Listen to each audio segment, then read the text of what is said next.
Welcome to HeroQuest fans. We're live on Twitch now. I'm with Glasgow Gargoyle. I was thinking, like, we're having this great conversation, and why is nobody else showing up? Our music is from Sunow.com, created with the assistance of AI.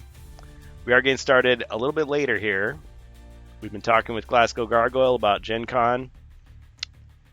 And why don't you just quickly summarize your thoughts? What do you think is going to happen this year? Are they going to reveal anything? Well, I really hope so. And at the risk of sounding like a broken record, I would expect it to be Wizards of Morcar, at least some sort of nod to the fact that it's coming. Yeah, man. I think ever since we got that store leak, Wizards of Morcar is definitely happening.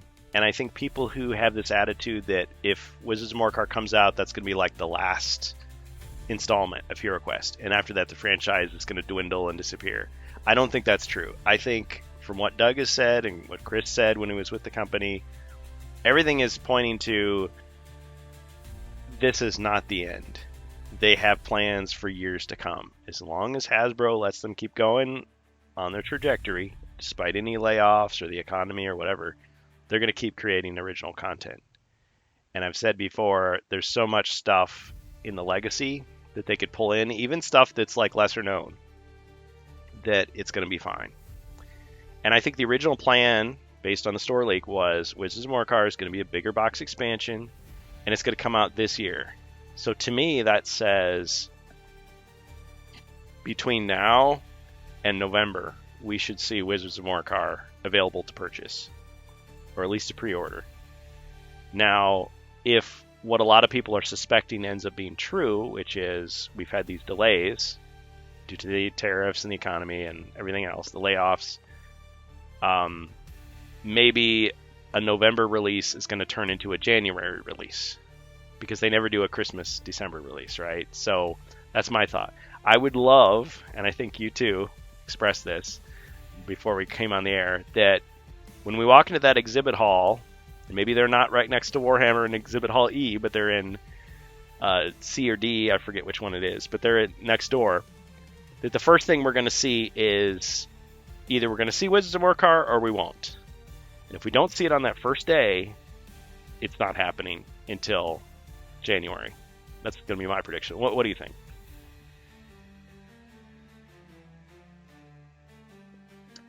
I agree, but I really think it would be they must know how disappointing that will be for fans, given that Gen Con's such a big event, and it'll be the first event since HeroQuest got relaunched that there hasn't been something in the pipeline that we know about definitively.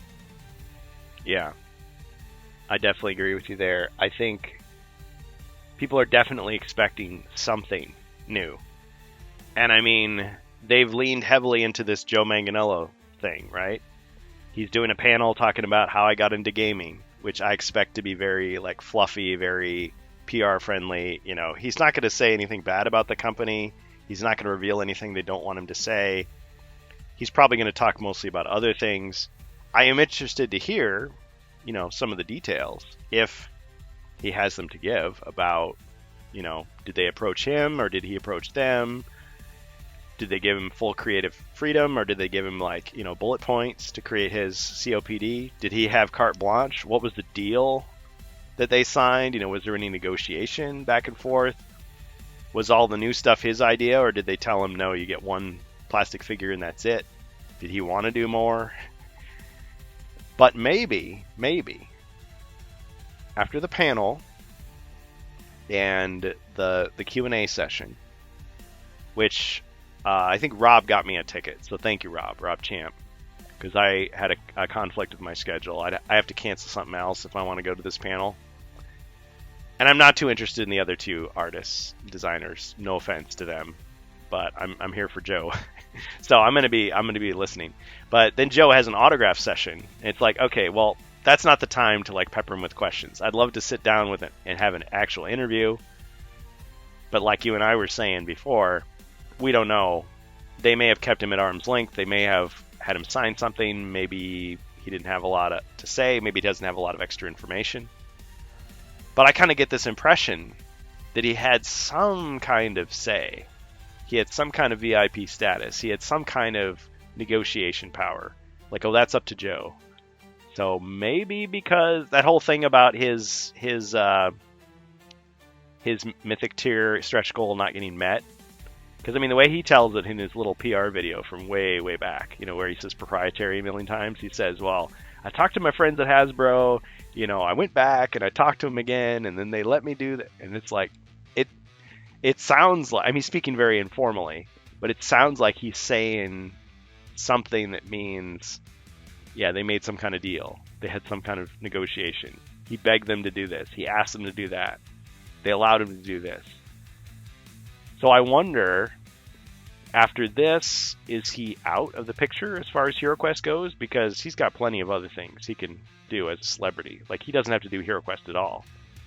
I mean, you know, the Daily Show, or not the Daily Show, the Late Show is canceled, you know, after he was on there. Is that a coincidence? You know, conspiracy music?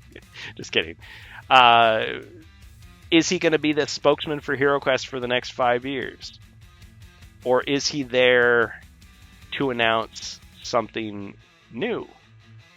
How interesting would it be if instead of Wizards of Morcar, it's Joe Manganiello's Wizards of Morcar? I'm joking, but what if he's there to help promote something else? What do you think about that? Do you think he's just going to continue to promote what he's got, or do you think he might be a pitchman for the next product? And is that a good thing? I doubt it. I think Crypto Perpetual Darkness was his one-off for HeroQuest. Mm-hmm. I don't see him being involved in anything else. Okay. Well, at least not in the short term. Yeah. And I think the way Doug has presented a lot of these things, just like with when Chris sat down for his interviews with me 2 years ago, they have their plan.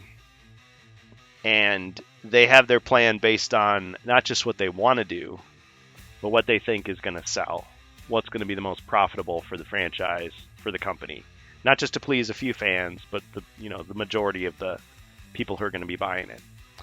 So that makes perfect sense.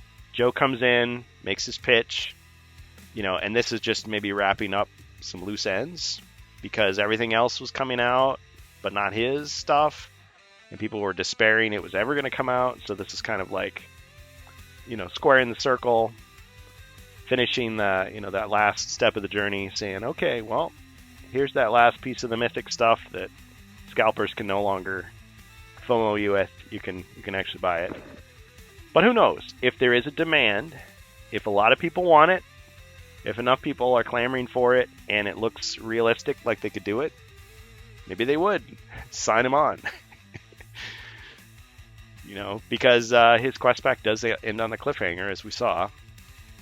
So it's a golden opportunity if he wants to write more dragon stuff for HeroQuest, get more heavy metal cards, complete the set. Now, if people don't want that, it's definitely not going to happen. But yeah, maybe you're right. Maybe there is no plan for that at present. I think it went from wondering, is Joe going to be at the convention, to yes, he is, and he's got a panel, and he's got an autograph signing, and who knows, maybe that would turn into something more. I don't expect, though, I agree with you, I don't expect that, like on Sunday, he's going to suddenly show up, grab the microphone, and say, I have an announcement. HeroQuest is partnering up with Joe Manganiello's Smoking Skull Productions, and we have this new, and then whatever the product is, and they pull the cloth off of it. It's like, no, they don't do that. It's all on the table at the start. And unfortunately, sometimes things get left off. So last year they were talking about, oh yeah, we're going to tell you when and where you can get First Light, and it didn't happen. Or I think at Luca they said, oh, big things are coming. There's going to be a big reveal, and then it was just a box cover. That was it. Like, nothing more.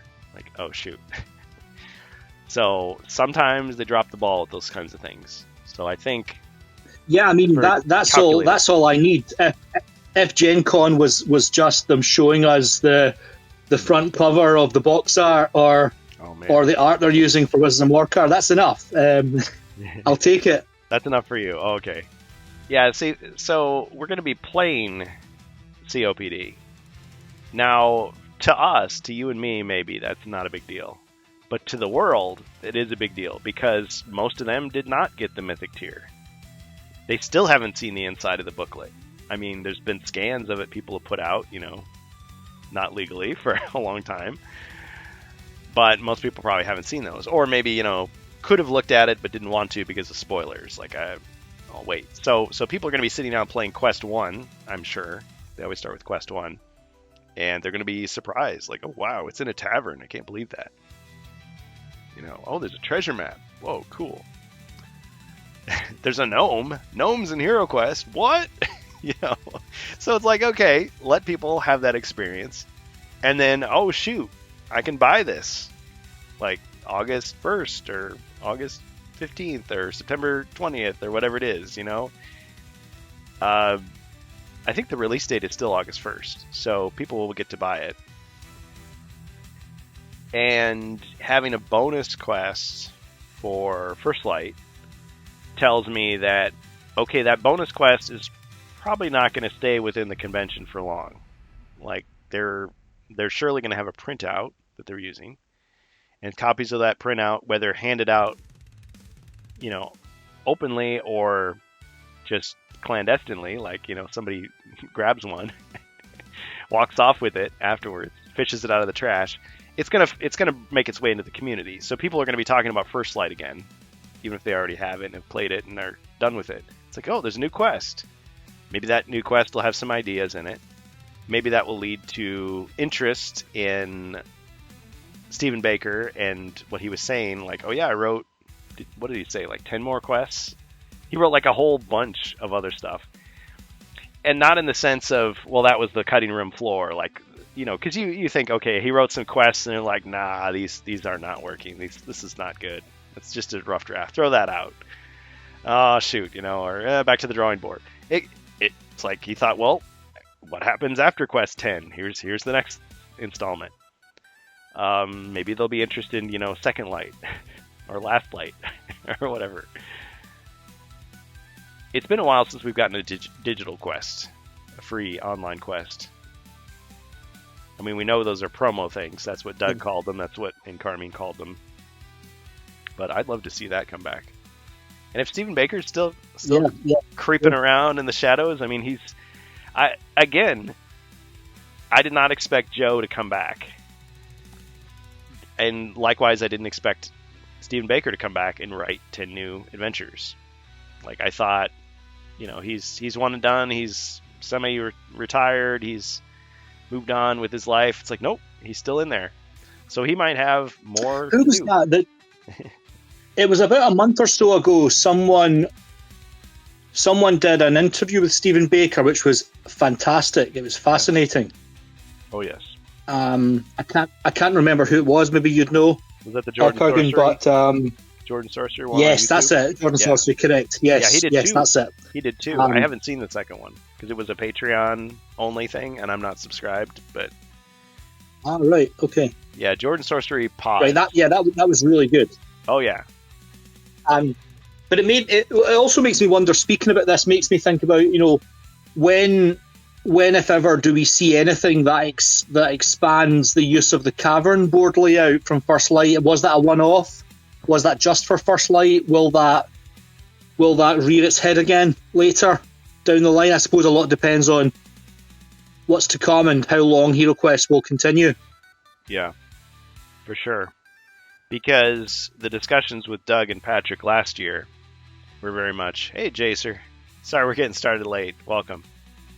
Last year, talking to those two gentlemen at Avalon Hill, they made very clear that, so a lot of people were worried that First Light was going to replace the game system, that we're going to stop selling the game system, that everything was going to be about First Light, that they were going to start writing new expansions that required First Light, that had dragons and caverns in them. But they were like, no, that's not our plan. What's in First Light is in First Light. What's in the game system is the game system. Those are going to continue in parallel. And we fully expect there's going to be people who will play expansions right after First Light and never get the game system. or who have the game system who will skip First Light and just play the expansions. Like, nothing's going to change. So that told me, oh, the Caverns and the Dragon are just going to remain in the realm of homebrew. Like, you design your own stuff.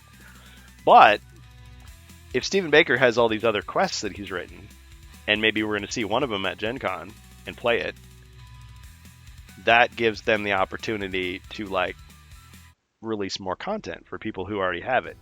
So we could see digital releases that use the Caverns and the Dragon, right? And so then they solve the problem.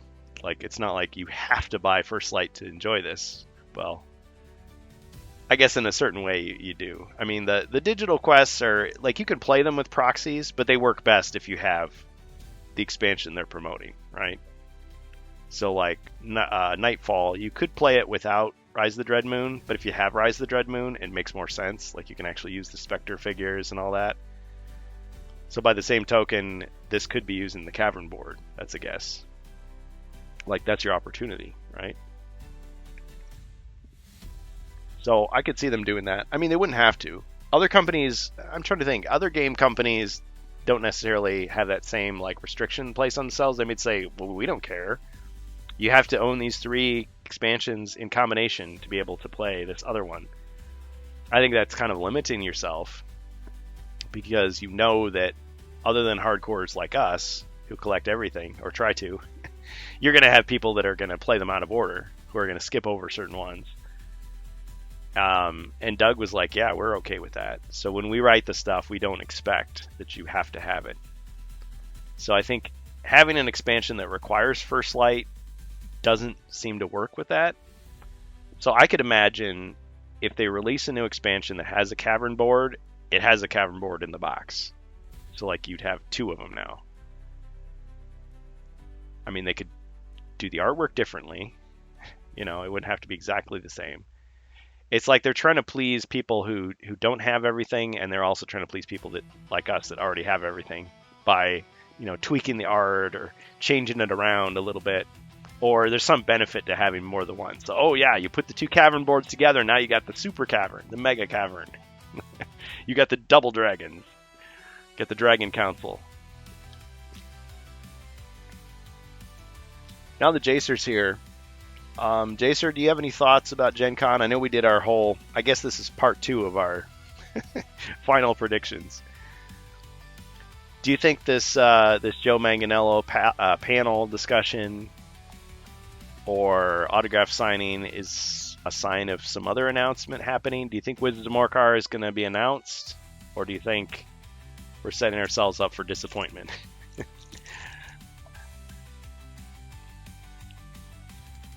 I would think that they should, at least at some point, because it's getting into that 6 months or so, and then it's going to be released. Yeah. So otherwise, you're just kind of just hanging out doing nothing. But I would think they at least make an announcement, if not actually give us a little bit of a box photo or something. Something. Yeah, I was telling Glasgow, and sorry we got started so late. We kind of got into it, and I got a knock on my door, and then I realized I hadn't hit the stream button. Sorry about that. But my prediction is either we're going to walk in and, you know, go into the side exhibit hall, and it's all going to be there for everyone to see, or it's just not going to happen at all. That's my thought. I don't see them, like, holding off and, like, partway through the convention going, oh, latest announcement, Wizards of Morcar pre-orders, you know, November 20th. Like, I don't think they're going to do that. I think it's either going to be there or it won't be. But I want it to be announced. I want it to be shown.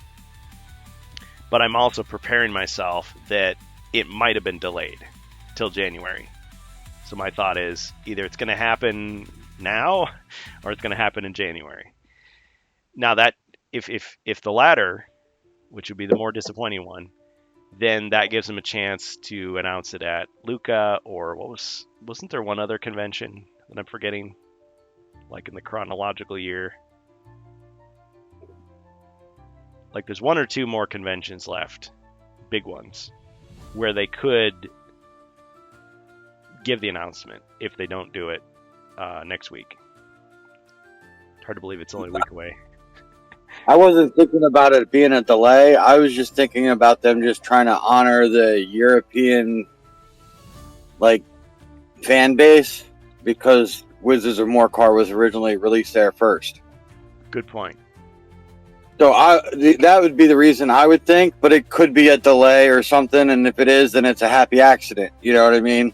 Yeah. But like I said, I wasn't expecting too much, but I was thinking that they should do the announcement, and then later on, maybe at Luca or something, do a full reveal of what's in the box, and maybe do a setup or a display. But they could do that now too. Yeah. They're really not stopping them. Well, you're absolutely right about the European connection because, yeah, it gives the honor to the European fans to say, like, on our home soil, we announced the relaunch, the rebirth, the re-release of Wizards of Morcar, the last official European expansion. But at the same time, we've also seen, and some of us have kind of grumbled about it, that they will present something at one convention in one country, and then several months later they'll present the same thing in another country and act like that was the first time that anybody, like it's the world premiere. It's like, no, it isn't.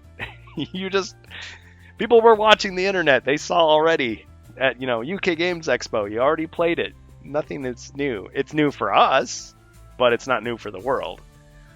So that kind of annoyance, I don't think we can assume necessarily that is that. So they could release it. They could release it at Gen Con, but then turn around and show it at one of the European conventions and say, oh, it's the world premiere.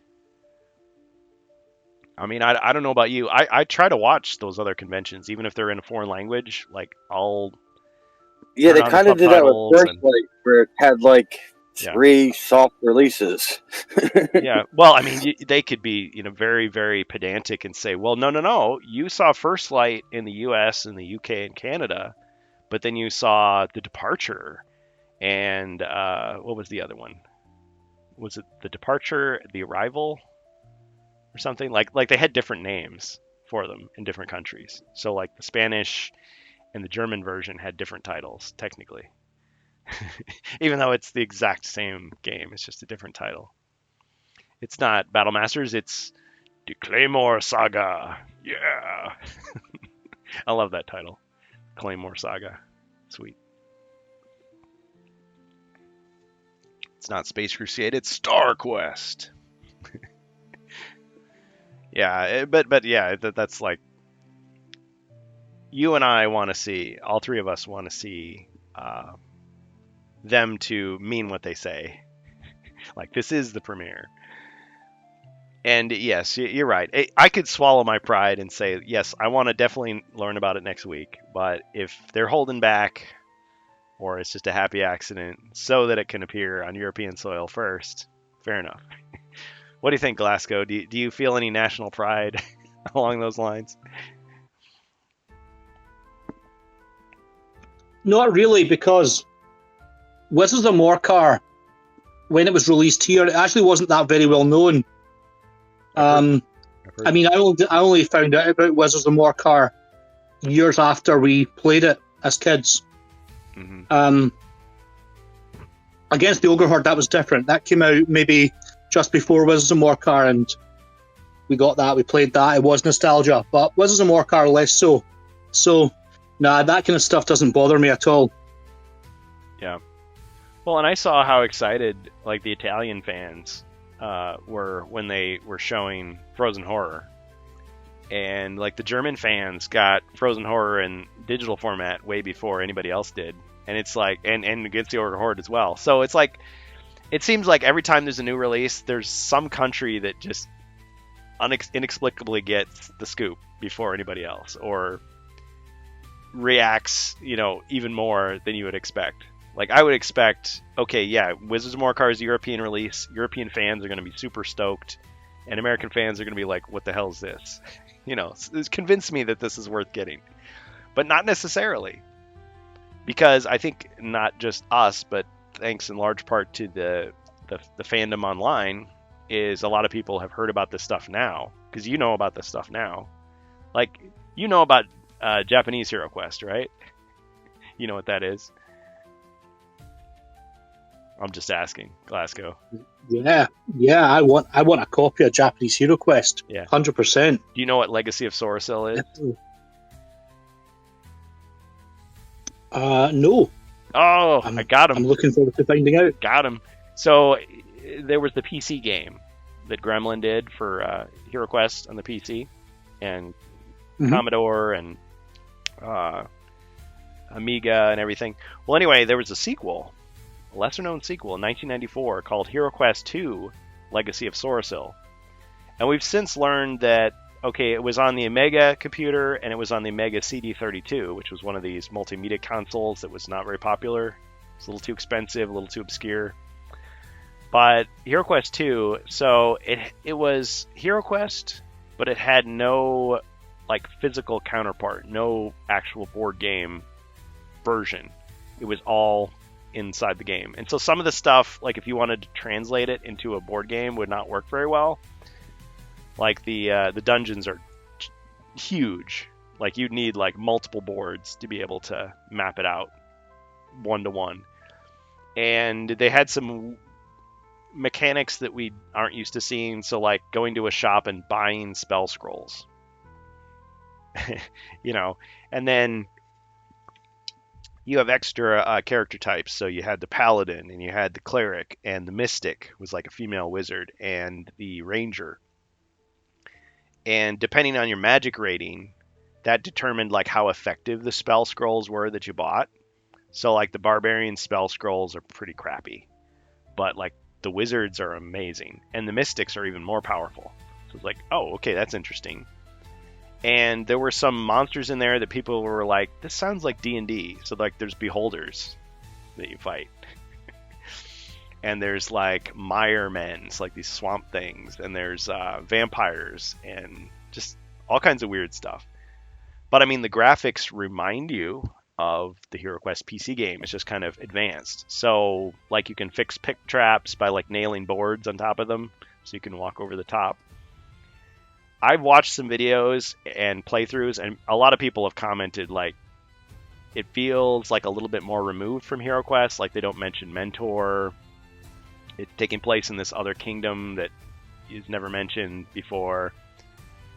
There isn't as much of the Warhammer stuff mentioned. It sounds more D&D like, and people are saying like it's really repetitive and boring. But to be fair, you're sitting there at your computer most likely controlling 4 heroes. Whereas we know that's now how Hero Quest is intended to be played. It's supposed to be with, you know, one person with each character sitting around the table. And you're not necessarily playing the game for 8 hours. You're, you know, playing a session for an hour or two, and then, you know, you come back and you play some more. Whereas with the PC game, it's just endless. You know, you play for hours and hours, and then you save your game, you come back, you play it hours and hours. I guess you could. I mean, you could do this with the original Hero Quest. I don't think this is a type of gaming that's really, like, it's kind of died out. Hot seat gaming, where, you know, I'll do my move as the barbarian, then I'm going to get up, and you're going to sit down, and you're going to control the wizard. Then, you know, we're going to play musical chairs, and the next person's going to control the elf, like on one computer. It's like the focus now is, no, it's everybody, you know, drop in, drop out, you know, play co-op, couch gaming, you know, head-to-head online. That's what gaming is like now. But there was a time where hot seat games were kind of a thing. So maybe if you played it like that, it would be more fun. But yeah, Legacy of Soracil, there have been fans like on Yulden, which is back, by the way. That website was down for a couple days, and we were all worried that maybe they got hacked or something, but they're back. Well, there are fans on there who've been working for years to try to translate Legacy of Soracil into a physical game. So there's another area that they could pick up a thread, you know, and turn it into something. Like, I didn't have a lot of interest because I didn't grow up with the Amiga. I never had a CD32. I mean, I barely heard about the Hero Quest computer game, you know, years later.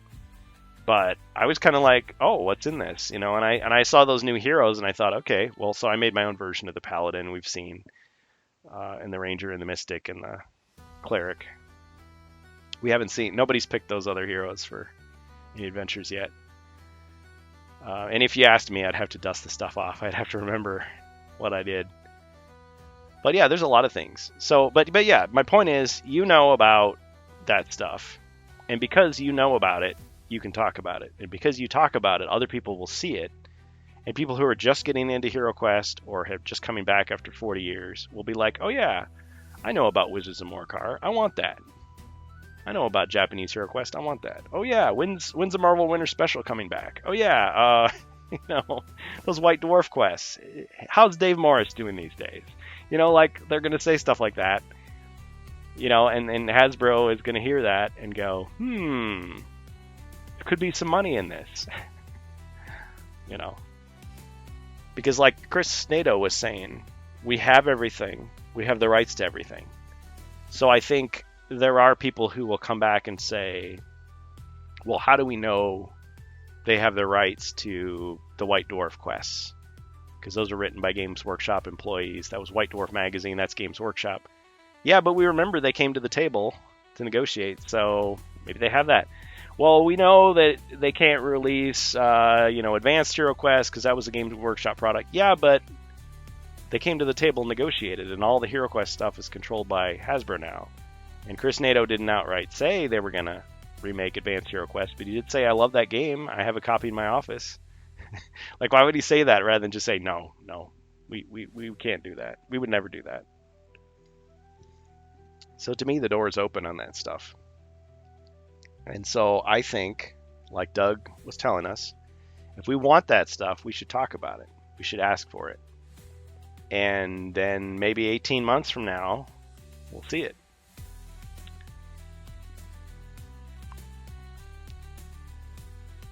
So, yeah. Yeah, well, they have said if you want something, let us know. And the community has definitely let them know about Wizards. So, yeah, seeing just an inkling will be enough to say, right, okay, great, we know it's official now. Yeah. And next we want Japanese HeroQuest, for example. I want to go to the island of Nifon. I want to fight Grimdead. I want to stop him from resurrecting the evil god. I want to wield the legendary silver sword, the flaming flame axe, and the ice bow. Yeah, I want to gamble. To maybe the expansion won't be called Wizards of Morcar. Maybe it won't be called Wizards of Zargon either. Maybe it'll be Wizards of Grimdead. Wizards of Grimdead, presented by Joe Manganiello. Joe Manganiello's Wizards of Grimdead. Heavy metal cover. Yeah. Speaking of heavy metal, oh man, so on the Rantcast we sometimes talk about the celebrity deaths. So Ozzy Osbourne, rest in peace. Hulk Hogan, rest in peace. A couple other people that were famous. Yeah. So, I don't know. I guess it really doesn't touch on HeroQuest much. I mean, we play some heavy metal music in the background for some of the fights. We do wrestling moves on the game. So I think there's a lot of pop culture that slips in now and then, whether we realize it or not. But yeah. Well, guys, do we have the energy to play HeroQuest today? Because it's just today, tomorrow, and then next week we're taking off because of Gen Con. I got to play some Warhammer. Normally I'd say yes, but I've only got about 10 minutes before I'm going to have to go, I'm afraid. Oh, shoot. Well, I'm sorry. Sorry about that. I guess if we'd started on time, you would have had an hour and a half. What about tomorrow? No, not at all. It's been great fun talking about the future of HeroQuest and Gen Con in general. Mm-hmm. Okay. Well, will you be around tomorrow, Glasgow? Or Friday's kind of your day? Actually, I will be around tomorrow. Yes, I will be around tomorrow, and I hope to do a rare appearance in Jungles. Oh, sweet. Well, we'd love to have you. Yeah, that'll be 7 to 9 p.m. Central, which I know is kind of a crazy hour for you, but if you can make it, great. But yeah, I think we jokingly were going to take over your elf at one point, but it ended up not happening, so you're fine. But for jungles, Yeah, whole new thing. I managed to catch up with the YouTube stream of The Last Quest, and Bohemius. fair play to Bohemius for picking the water spells, and some of the other elf spells. I thought, yeah, good for you. Okay, you were like, you better not, don't you touch it. No, screaming at the screen. Yeah, yeah,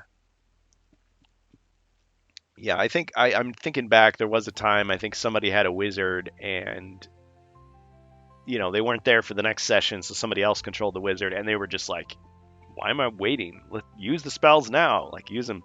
And then they came back and they're like, "Wait a minute, where'd all my spells go?" It's like, "Well, you weren't here." And the other wizard was like, "I need to use this stuff." So that's why. Because we pass the character sheets from session to session. Well, Jacer, I think you are a Warhammer guy, aren't you? You have like 100,000 points of some army. I don't know if it's that much, but yeah, I have a good amount of Space Marines. Okay. So yeah, I got. Do you know anything about orcs in 40K? Not really. Okay. I know a little bit on the lore side, and I know at how one to kill point them. I had converted most of my orcs. I've had put them on a 32 mil base so that I could use them. Yeah, that was a for change. now. It's for 8th edition.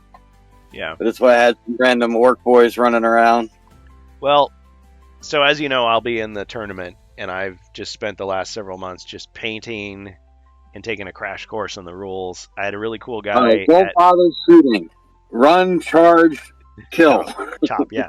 Yeah, your shooting sucks. Exactly. If you need to shoot, the Gretchen's got to do the shooting. Well, I do have. So I mostly have infantry. So I've got 1 unit of Gretchen. I've got 3 units of 20 boys. Of course, it's like 19 boys and a boss knob. And then I've got 2 war bosses. And I've got a pain boy, which is like a field medic, basically. And that's it. Oh, and 6 Def Coptas. So I've got my squadron of flying vehicles. So those have rocket launchers. Some of the orcs have rocket launchers, but the majority of them, just have their sluggas are going to miss, and then they're going to run up and use their choppers to chop. Yeah, pretty much. Yeah. So I too had a large number of units that were gifted to me by my brother-in-law years ago. It's like, you can practice painting these, and that was kind of how it went. And I've learned a lot in the process. But yeah, I have fixed those guys to bigger bases because I didn't want to, I'd have to break the old base so I just got some sticky tack and I just stuck the base on. And I ran it past the tournament guy. It's like, "Is this okay?" He's like, "Yeah." It's like, "Okay." So I went from there. I bought myself a combat patrol. I had the Gretchen anyway because I was using those for my Space Crusade proxy, which, as I was telling Glasgow earlier, I wanted to use a Warhound Scout Titan as a proxy for the Dreadnought, but I'm not going to get that done in time for the convention. So I have 2 things going. I have 2 projects. I have the Orc Army, which is done. It's ready. I still want to do a few more passes. Like, oh yeah, I could tighten this up, make it look a little better. But it's table ready. And I'm not going to lose any points for it being unpainted. But then I also have a bunch of smaller things that I put together for Space Crusade. So I have a package of Eldar. And I have that Dreadnought it's primed, that's it. I've got Gene Stealers. I could put together 3 or 4 of those. I've got Necrons, which are androids. Technically, I've already put together some Xenomorphs, which are my proxies for Gene Stealers, and I really like them. But I do have some proper Gene Stealers also. And what else? Oh, I don't have any Chaos Space Marines. That's one thing I'm missing. But thanks to Bohemius, when he gave me all those 3D prints, he also gave me a bag of bits. And I've gone through that bag of bits, and I've pieced together enough pieces where I could recreate the Chaos Space Marines using 40K figures. I just kind of have to dress them up a little bit, put some more spikes, some more skulls, some more alien tech looking stuff, a little deformed. Paint them dark purple or something.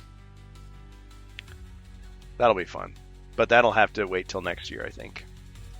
But anyway, the orc stuff, I basically just have to like learn when to use like the stratagems, because it's like, okay, you gotta know, oh, on your shooting phase do this, oh, when your opponent does this you got to play this one, and it's like that's stuff that I'm not really familiar with, so I have to learn it. I get the sense that Warhammer 40k is very hobby focused, and not everybody gets into like the games, and even fewer people get into the tournaments. But I'm glad that I get to experience this type of game, because I think this is it's not something that you can just easily get into. Like, oh yeah, I'm just going to do a tournament this weekend. Like, no, you have to do all this planning, you have to look for it, all this preparation. Most people they paint the figures, maybe they get together with their friends, play a couple games. But the other thing that's cool about this is it's, as I was telling Glasgow earlier, it's a doubles tournament. So what they've told me is you're going to be playing like all day Saturday, which the only problem with that is, okay, yes, it's good, you get your money's worth, but then I'm thinking, when am I going to have time to interview Doug and the others if Saturday's the day? Like, when am I going to have a chance to get together with Rob and Angus and Seek and everybody and play if Saturday's the day? So I'm thinking my Friday is going to be open for a lot of that stuff, but Saturday is just going to be tournament to tournament. Like, I'm not even going to get out of there until like 6 o'clock at night. I'll probably have dinner and go to bed. Maybe do a stream saying, oh man, we got totally crushed, or oh, we won the prize for handsomest duo or something. But my understanding is, like, so I've got orcs, he's got dark angels, and we'll be paired up against 2 other people. So it'll be 4 armies on the table at the same time. And I think each person generates their own command points. And since we have different armies, it's not like I can, buff his stuff. Whereas some people there's like a team of 2 orcs, or there's a team of 2 Tyranids, or I think there's a team of like 2 Space Marines. So those guys could be able to buff each other in some circumstances, transport each other around, use their command points to help each other, that kind of thing. But we will just do independently. So we're kind of talking over our strategies, like, because he's a more experienced player than I am. But I don't think they got rid of a lot of the aura buffs on a lot of the stuff. Okay. So a lot of your whatever officer you have with your unit, or whatever you add to it, like it would be like the captains or the whatever lieutenants. But I'm not sure on the orcs if it's just another knobs or whatever your special units, when they usually get added to a unit and then they buff that unit. So you gotta I know there's a couple things. I didn't go into all the changes from 8 to 9 to 10. Yeah. Yeah, there's a lot of the aura buffs went away. Okay. Yeah, when I was first gifted this set, it was 8th edition. And I read some of the book, the Orc Codex at the time, and a lot of it, my eyes glazed over. I'm like, I don't understand. I can't remember all this stuff at the table. Like, this is going to be too hard. So I mostly just read it for the lore and, artwork and that sort of thing. But, so with 10th edition, I didn't have to relearn a lot of stuff, but I did see, you download this thing and then it's like, oh, that's out of date. There's these changes. So then you download the errata and then it's like, oh, that's not up to date. There's this new thing. And so I was constantly like scribbling stuff out, and like I ordered some figures and then I returned them because I was like, oh, these guys have been nerfed already. And because first they were like, oh, you got to use this character, he's the best. And it's like, no, he's not the best anymore. He's not as good. Thanks, Rob. Yeah, so Glasgow had to go. I'm sorry we couldn't get him into the game, but tomorrow, I don't know. Since it's just you and me, and we just kind of got started so late, do you want to play some, or should we just keep talking? Like, I don't know. My plans kind of changed. What do you think, Chaser?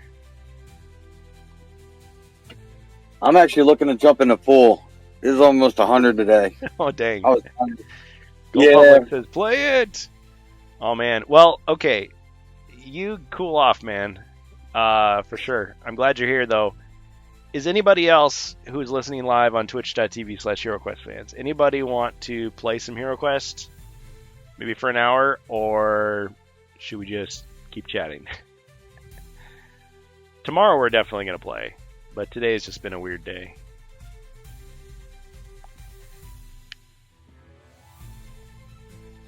Okay, so we talked about Gen Con. We talked about Joe Manganiello. I created a little song using AI. Rob's still working. And I think Ribby's still working too. So, alright, let's see who else is on the chat. So you're getting that heat wave, huh? Yeah. I mean, it was 80s most of the week, so it wasn't bad. And then, yesterday I think it was 90. Today, 95. But the heat index is like 108. Oh, man. So, once I got the canopy out of the tree, it was just all sun. So as I was logging the thing down, and I was like, all right. And then to clean up, it just seemed like it got hotter and hotter and took longer and longer. Yep. Well, looks like it's 80s around here, low 80s, and we got some rain. It's been high 70s. It hasn't been too bad. I think a couple weeks ago we had some major heat around here, but yeah, stay cool, stay hydrated. So we got Rob Champ, we got Turbo 5TJ Fanpool, we got Shycon. So thanks for supporting us. Yeah, usually we get a game going about 2:15. I was late anyway. I got a knock at the door, and I'll tell Glasgow about it. But yeah, we had some, let's just say, some issues with our neighbors, unfortunately. But I think that's working itself out, and, it doesn't really mean anything for us. It's just kind of just delays some things, kind of throws some things off. But yeah, I am really looking forward to the convention. I'm actually looking forward more to hanging out with our friends from the stream and from the community more than I am the official stuff, because like we've been saying, at this point right now, we're not promised anything except things we already know about. First Light, COPD, Joe Manganiello. But yeah, we're definitely hoping for Wizards of Morcar. We're hoping for some kind of surprise, some kind of new thing. Because yeah, it's fun to get, new dice. It's fun to get flyers and artwork and stuff. But the real thing that we come for are the new games, and then the chance to actually sit down and play those and react to them and that sort of thing. But whatever happens, we are planning, if we can't do a live stream at the convention, then we'll do something afterwards. So Ribby will probably do something on Bourbon and Board Games. I don't know if Sik Hashem's going to do something on his YouTube. But, Rob Champ's got a YouTube. You've got a YouTube, Jacer. So, and I expect all of our friends. AshQuest, Amalgam Ash, he's actually going to be there, I think. Have you heard him say anything different? Like, oh, I'm not going, or I'm really excited to be there? I'm sure he'll say something. Even when he wasn't there, he had reactions. 98%. Oh, man. So we're getting closer to that Arena Battle Challenge. Wow. Okay. Yeah, I just threw $2,000 in there, so there's about 1,800 left to fill. Okay, and just so everybody knows, we are not one of those channels where we're sucking up people's money. These gold coins are stuff that you've built up when you've been playing as a hero, because it builds up over time. Yes, you get more when you follow. Yes, when you subscribe, you get a lot more. You don't have to. But yeah, you've accumulated that because, while people like Wordicon are using it.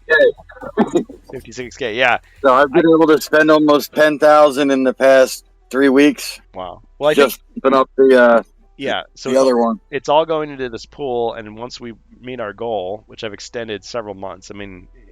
We didn't get anywhere close the first couple months. We'll do a special arena battle to celebrate that, unlocking that. And yes, that will take some planning. So It won't happen right away, but it will happen very, very soon at this rate. Well, the thing is, when the channel first started, of course, there were no viewer rewards at all, because that's not how Twitch works. You have to work your way up to affiliate, so you basically have to get 50 viewers and a certain amount of engagement, been around for a certain amount of time, and then there's some stuff where it's like, okay, you have to stream on, like, what was it, 7 different days and 30 days or something like that. So you do all that, jump through all those hoops. You got to sign some agreements, they put some restrictions on you, so some of it kind of sucks. But it's still reasonable enough that, you know, you can still be your own person, you can still be creative, do your own thing.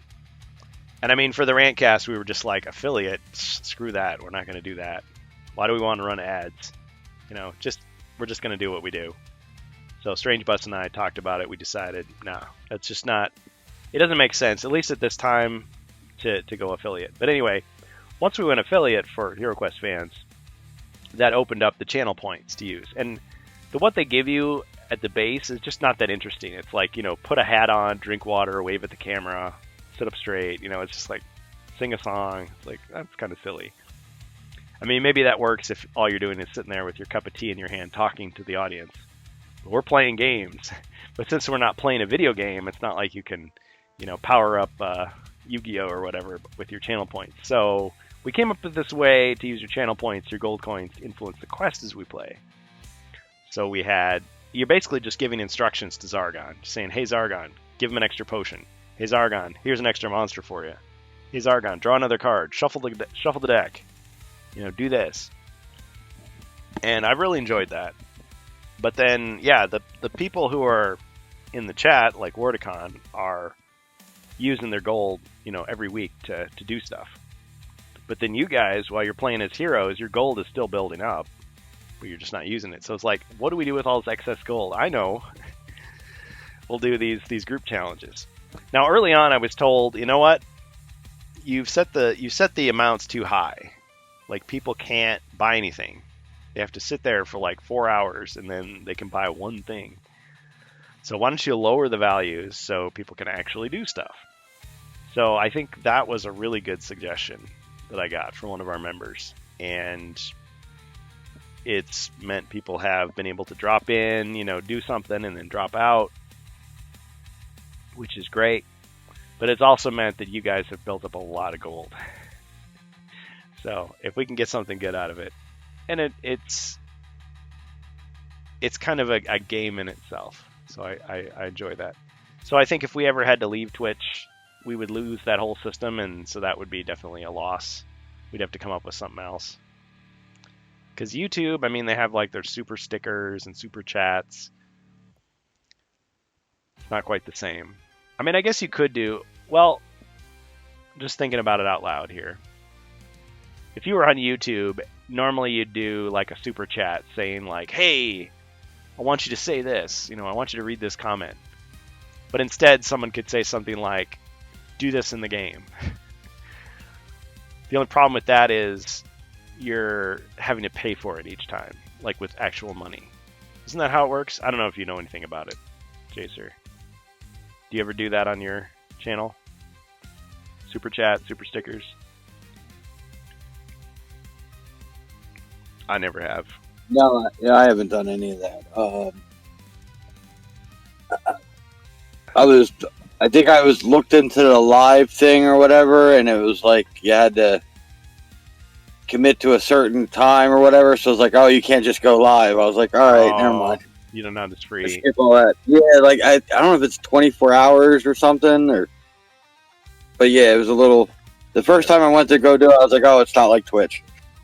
Yeah, Twitch, I mean, people complain about Twitch, and there's some valid complaints there. And they've been through their ups and downs. But I got into Twitch because I saw that the path forward for what I wanted to do was much shorter. And they seem to have more options. I mean, YouTube has been around a long time, but YouTube is more diluted. If you're doing a replay or a video, I think YouTube's better. If you're doing live, I like Twitch better. Yeah. Well, and I think you guys, we play on Twitch, and the live game is the thing. Like, people are here for the live game. You guys are playing as the heroes. We've got the people in the chat interacting live. But we get a lot more views on YouTube. So we get like dozens of views on Twitch. We get hundreds of views, which for us is a lot on YouTube. And I didn't really think about that initially because I thought, well, who's going to care? It's like, you're watching the sporting event after it happened. Like, you already know the outcomes, so you're like, who cares? But people seem to like it, and that's great. And I'm happy for that. Yeah, well, and after, like, Twitch pretty much shot themselves in the foot with only, holding 2 weeks or whatever. They delete your videos, yeah. Yeah. Well, and they implemented this new policy. That was a little different, too. Yeah, they implemented this new policy. You can only save 100 hours of clips and highlights, which screwed up our whole system because we were storing everything as a highlight. Like, that's how we operate. Yeah, you're doing the whole thing. That way they could watch the replay indefinitely on Twitch. And it kind of, like I said, it forces them off platform to do that because you're only going to have so much. Yeah. I think a lot of people wanted to use both YouTube and Twitch as a get-rich-quick kind of scheme, like, or a way to have a job playing games or entertaining people. And unfortunately, that has not worked out. I mean, it's worked out for some people, but it feels like you get a bunch of people that get rich off of it, and then they change the system to make it so that it's harder to get to that place.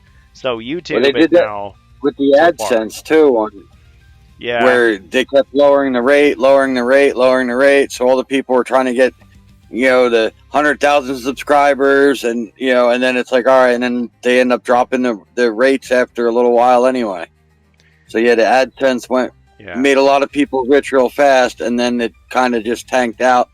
Yeah. But I mean, I think it was kind of oversaturated too.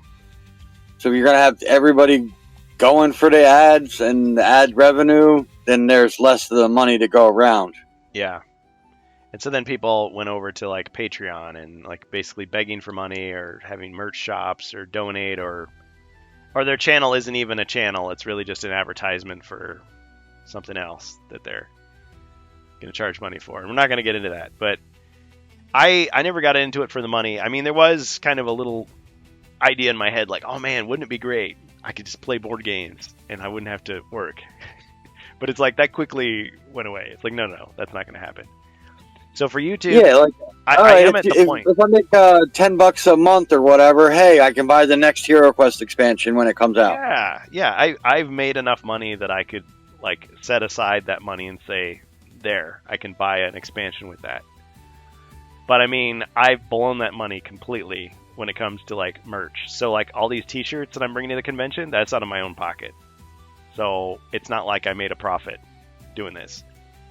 Now, people have been telling me, oh, you should just open a merch shop. Just, sell the T-shirts. It's like, okay, well, then I got to worry about like, okay, is this, not using the official logos and changing it around so it's, compliant with the IP. I'm not going to get a C&D notice from Hasbro. I got to, there's all that to think about. But for now, it's like, yeah, I give away the stuff, builds goodwill. Maybe some people check us out. That's nice. I mean, the utility I get out of it is the fun of playing the games and sharing the ideas. And, I feel like I've made some friends here. I think of you guys as friends, even though a lot of us have never met outside of streams. And that's really cool. And you can't really put a dollar value on that. So there's different things. And on YouTube, I am at the point where I could monetize it. I have over 1,000 viewers. I think I just have to sign something and I have to like make a video of myself like holding up my ID or something, which I'm not really too excited about doing. But if I did that, okay, now I have to worry about my content. But I mean, for the most part, like, we don't use profanity or we edit it out on this stream. So that would work.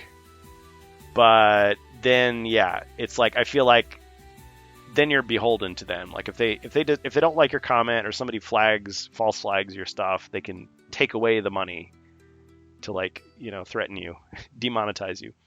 But honestly, at this point, I'm just like, maybe it's against the terms of service, but I don't care if people block my ads. If you want to run an ad blocker on HeroQuest fans, go right ahead. I don't know about it. I don't care. This is not my livelihood, so I'm not going to be upset. But for some people, that would be the worst thing to do to them. So that's just your personal choice. You have to decide. I know some people don't like the ads on here, but I think if you subscribe, that's your choice. It shouldn't take away the functionality. Like when you guys are playing, you're on Discord, so if there's an ad playing, that doesn't affect you. We're still our conversation just continues on. So I think it's a pretty good system. So I would have to rethink the whole thing if we were on YouTube exclusively. Because people always talk about, Twitch is going away, Twitch is going to collapse. But so far, they haven't. And I mean, there's some stuff you can do with YouTube too, with the chat, and I want to say you can. I don't know if it's the same as all the stuff you can do on Twitch, but there's some things, like I said, that I know you can do using, I guess, scripts or bots or whatever on YouTube as well. Yeah. I just don't know how it all works. Yeah, I guess I haven't seen the extent of it. I mean, I know that there's collaborative streaming, there's polls you can do, but it seems like Twitch is already, we have such a good system already. I hate to change it, unless I was forced to. If there was another platform where we could do all the same stuff we're doing now, the same or better, I would go there in a second. But at the same time, like, I'm always concerned about different things. Like, I'm concerned about somebody deciding that our content is not worthy and trying to sabotage it somehow, or trying to censor it or take it away. I'm not worried about Hasbro suing us, because thankfully they don't do that for people who host these game streams. But if something like that were to happen, I think the most trouble we've ever had has been with music. Like if you play a few seconds of music that's copyrighted by anyone, they flag it. And at first they tried to they say, you have to cut it out, or they mute it. Like Twitch would mute you. So there's just silence. And on a talk show type of format, it's terrible, because it's like, okay, now you just wiped out our conversation. If they take away the ad money, it's like, who cares? Unless it's a strike. So we've had to be very careful with our music. So for a long time we used supposedly royalty-free stuff, and we ran into some problems because like the Alexander Nakarada stuff was really cool, but then his domain changed, and so it was like now all the videos were getting flagged because the new people who had the domain were not compliant with the old stuff, and so he had to change it. And there was another guy, he had really good music, and he said it on his website, but it was kind of buried. You had to really read it carefully. It was like, your video is going to get flagged immediately, but then you have to talk to me, and then I'll give you permission, and then you have to post the script on your video, and then later it'll get unblocked. And it was like, that's a crappy system. I don't like that. So I didn't use the stuff again. I said, thanks for permission, but then I'm just not going to use it again. It's just too. Yeah, that's a little backwards. Yeah, it's you should be able to say, hey, I want to use your music, and grant the permission, and then be able to put it on there, not wait till after. Yeah. Someone complains about it, or you get a strike over it, even if you can get it resolved.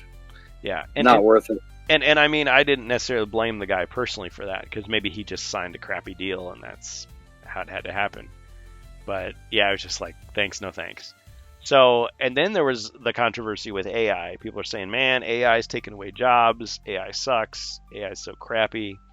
Don't use AI. And then it's like, yeah, but when you think about it, what we're trying to do is we're trying to have background music that's cool, that doesn't run into all this IP crap. So it's like, okay, well, is it okay if I use AI music that I've created using prompts, or I wrote the lyrics? It's like, it's not ideal. I mean, ideally, I'd get my guitar out, my drum set, and I'd go into my garage and I would record this stuff. But I don't have that equipment or that talent. So yeah, well, I was just saying, with a drum machine or something else, you could program your own stuff to run. But yeah, It's all if I'm buying the software I could pay or somebody. getting the software. Yeah, I could pay somebody to create it, and sign a deal with them. Okay, this is what's going to happen. Your music is going to be used on these streams that are going to run ads. They're going to make a small amount of money for me, which I'm just going to keep. And I feel like I invested all in the channel, so it's not like I'm paying my rent with it or something. I'm not. Thankfully, I have a regular job, so I don't have to do that. But I mean, it's like somebody would have to be okay with, yeah, I'm going to use your art on my stream. And some people have been really cool. I mean, Alviler, you can see his art right there on the screen still. He said we could use it for free. He didn't ask for anything. I asked him to put his name on it because I don't want to ever forget that, he was cool and gave that to us. But yeah, I could go out and pay somebody. I've had people approach me and say, oh yeah, this will really jazz up your stream. And I look at it and it's like, that's not what I want. I don't need a little anime character, popping up and, doing a little dance while I'm doing my stream. I've had people say, well, you should have like an animated Zargon that talks while you play. It's like, that'd be kind of cool. Like the little face in the corner instead of just him being static. Like maybe it would, grimace at the camera. Like that could be kind of fun. But that usually means I either have to pay somebody to create that for me, or I have to subscribe to some service to do that. Like even the Suno.com stuff, you have to pay at least an initial fee if you want to be able to run the stuff commercially. Because you can create all kinds of songs, but if you're going to run it on a thing that runs ads, technically, you're supposed to have like a premium subscription. But we're just trying to make it here, and that if we find a better solution, then we do that. So if any of you out there know of another platform that could be a backup or a supplement or a follow-up, like people have told me, oh, you should get on Rumble, you should get on Kick.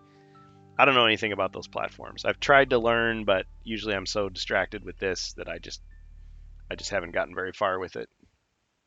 Rumble had a good, I guess, a kind of a good hook or whatever with the videos competing, and then whatever one gets the most views each day in each category gets awarded like a prize or whatever it is. That's cool. So a little different way of promotion.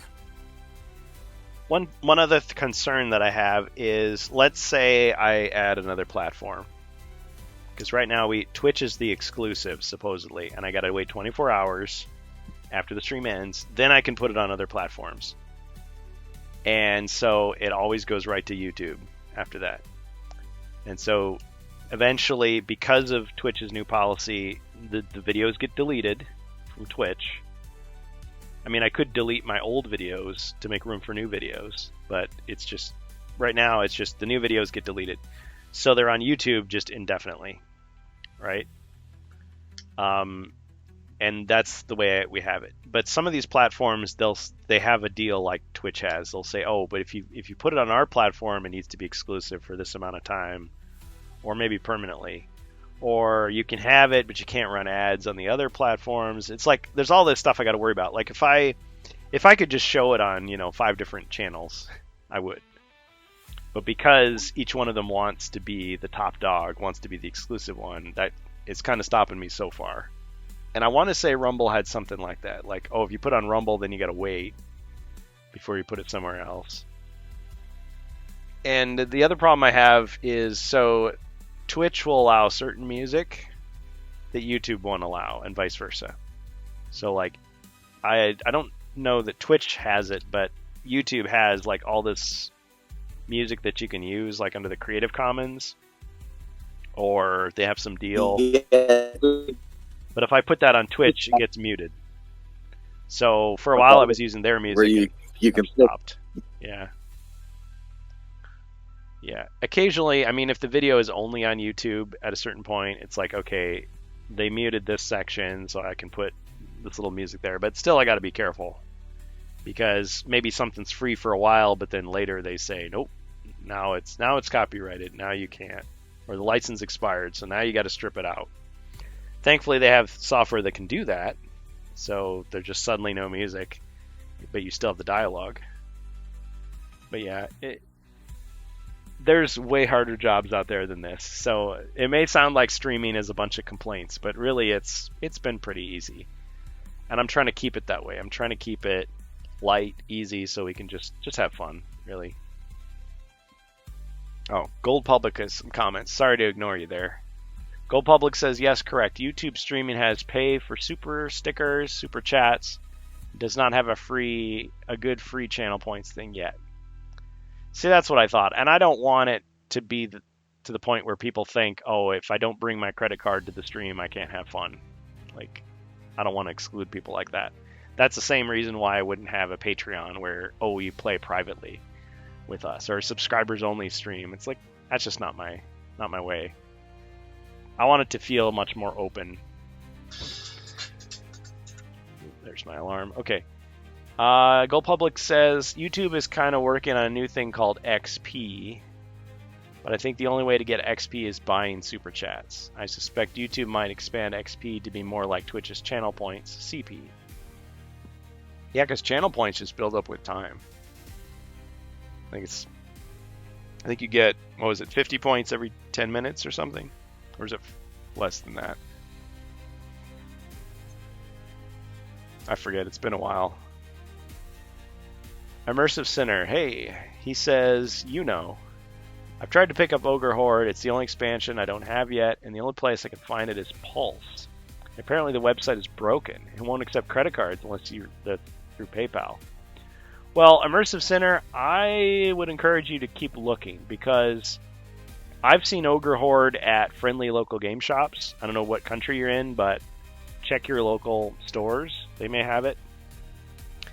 Also, check online stores of those local stores. Sometimes they have stuff on their website that isn't in the physical store. You may also try eBay, of course. eBay is hit and miss with some of the stuff, of course. Beyond eBay, I know the new Hero Quest is different than Vintage, but if you go to Board Game Geek has they have Amazon links, but the Geek Market on Board Game Geek is pretty cool, actually. You look at the listings and they'll show, like when I was looking for Space Crusade, it would say like, oh, Space Crusade, posted, in 2015. It's like, okay, well, has the guy sold it or not? So you contact the guy and he doesn't respond. Or you contact 10 people and you're waiting like a month, and then all of a sudden you get a response back like, oh yeah, I've got it. Do you want it? Well, I want to see some pictures because I want to see what condition it's in. So he sends you the pictures and like, okay, well, tell me more about it. Okay, and then maybe you negotiate a little bit with him. But I've got some great deals on there, so it's possible. I haven't checked against the Ogre Horde, new version or the old version, but you might find it on Board Game Geek. There's some other sites out there I think Noble Knight Games is one a lot of people talk about. I've never found anything there that I wanted that I couldn't get cheaper somewhere else, though. But that's me.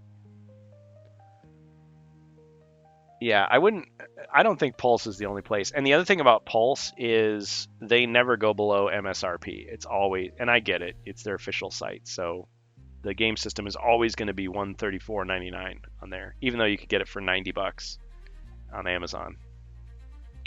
And I don't think that hurts the company to buy it elsewhere. They just said a sale's a sale. It's just a pennies difference.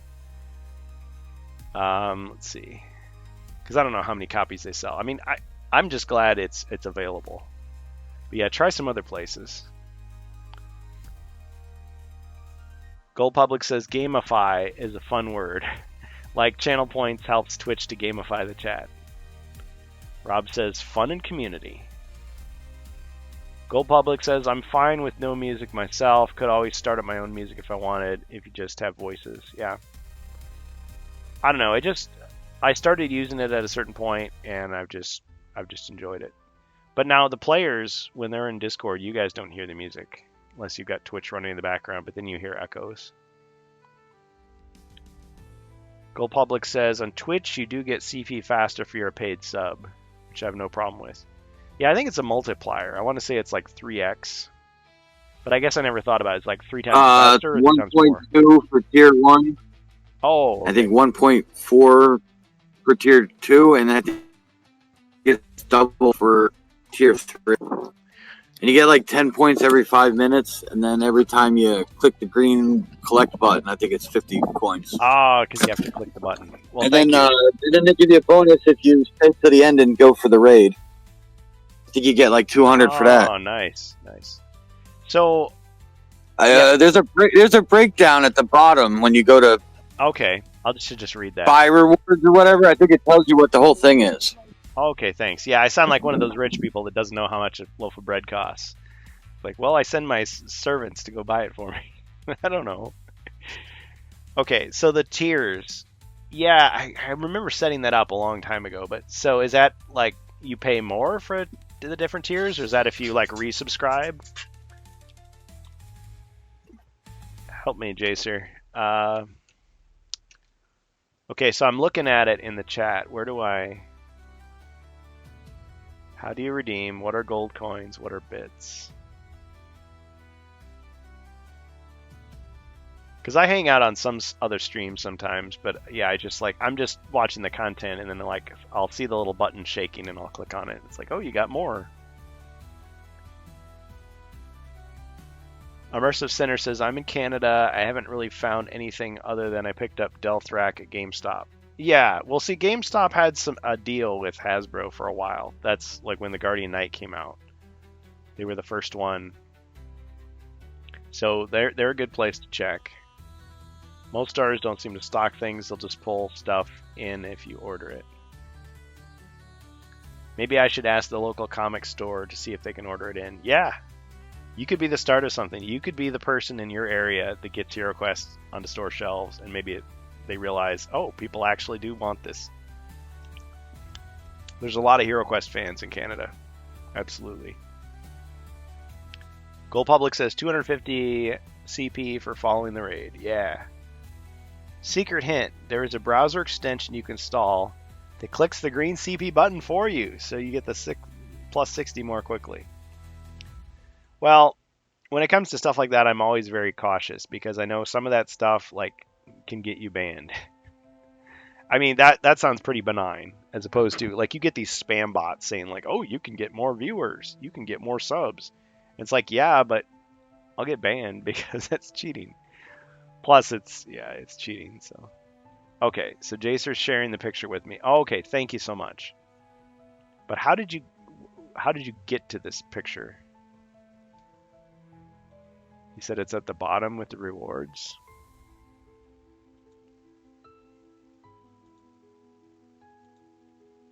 Oh, okay, I see it now. I see it. Thank you. Yep. Okay, so yeah, so like Jacer was saying, so earn gold coins. Watch for 5 minutes, get 10. Claim special bonuses plus 50. Participate in a raid, 250. Follow this channel, 300.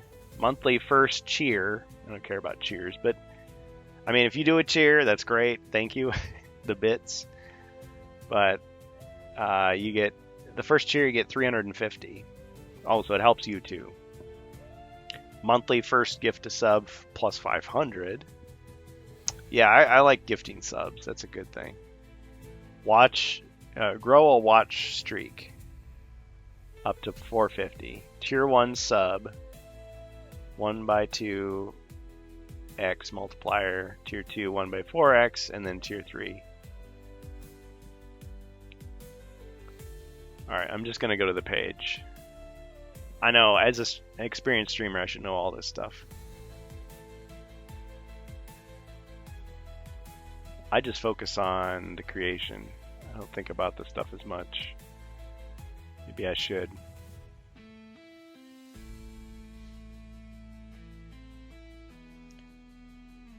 Jacer, are you still there?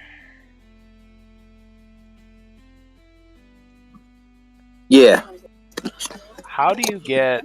Yeah, I still don't know how the multipliers work. Or I know how the multipliers work, I just don't know how the cheer system works. Yeah. Because I think initially I thought, oh, a tier 1 means the first time you got it, and if you resubscribe, it's tier 2. Okay, let me just try something. I'm going to just see If I go to, because I can't subscribe to myself, I could go to somebody else's channel.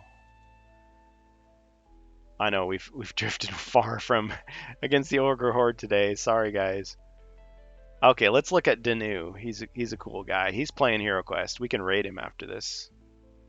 So if we go to his channel and we go to subscribe.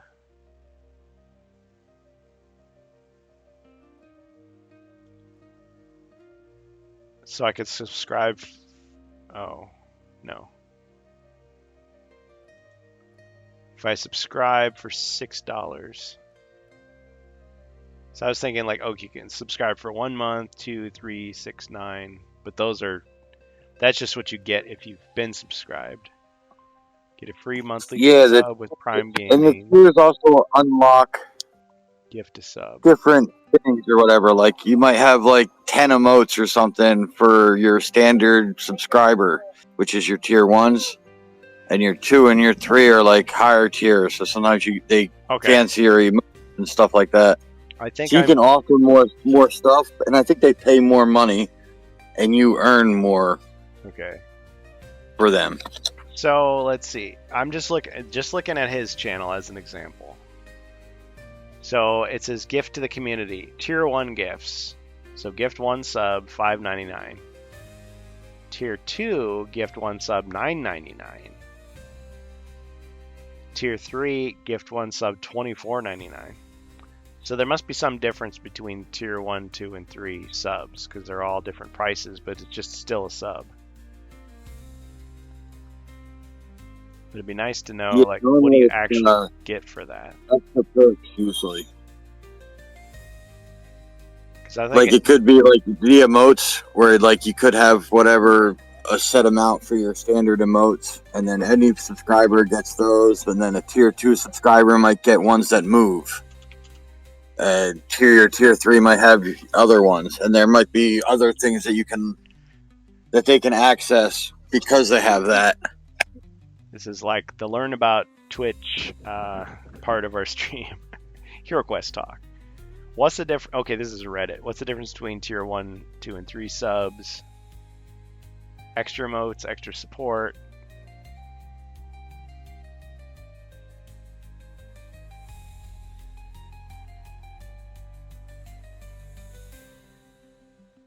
So maybe it's more customized. Reddit can be a funny place. People just they ask a question and they get insulted. Let's see. Tier 3 sub is the highest subscription rank you can buy on Twitch. It costs 5 times the price of tier 1. Includes all the benefits of tier 1 and 2, along with the special tier 3 sub badge, flare, and emote modifier. Okay, so custom icons.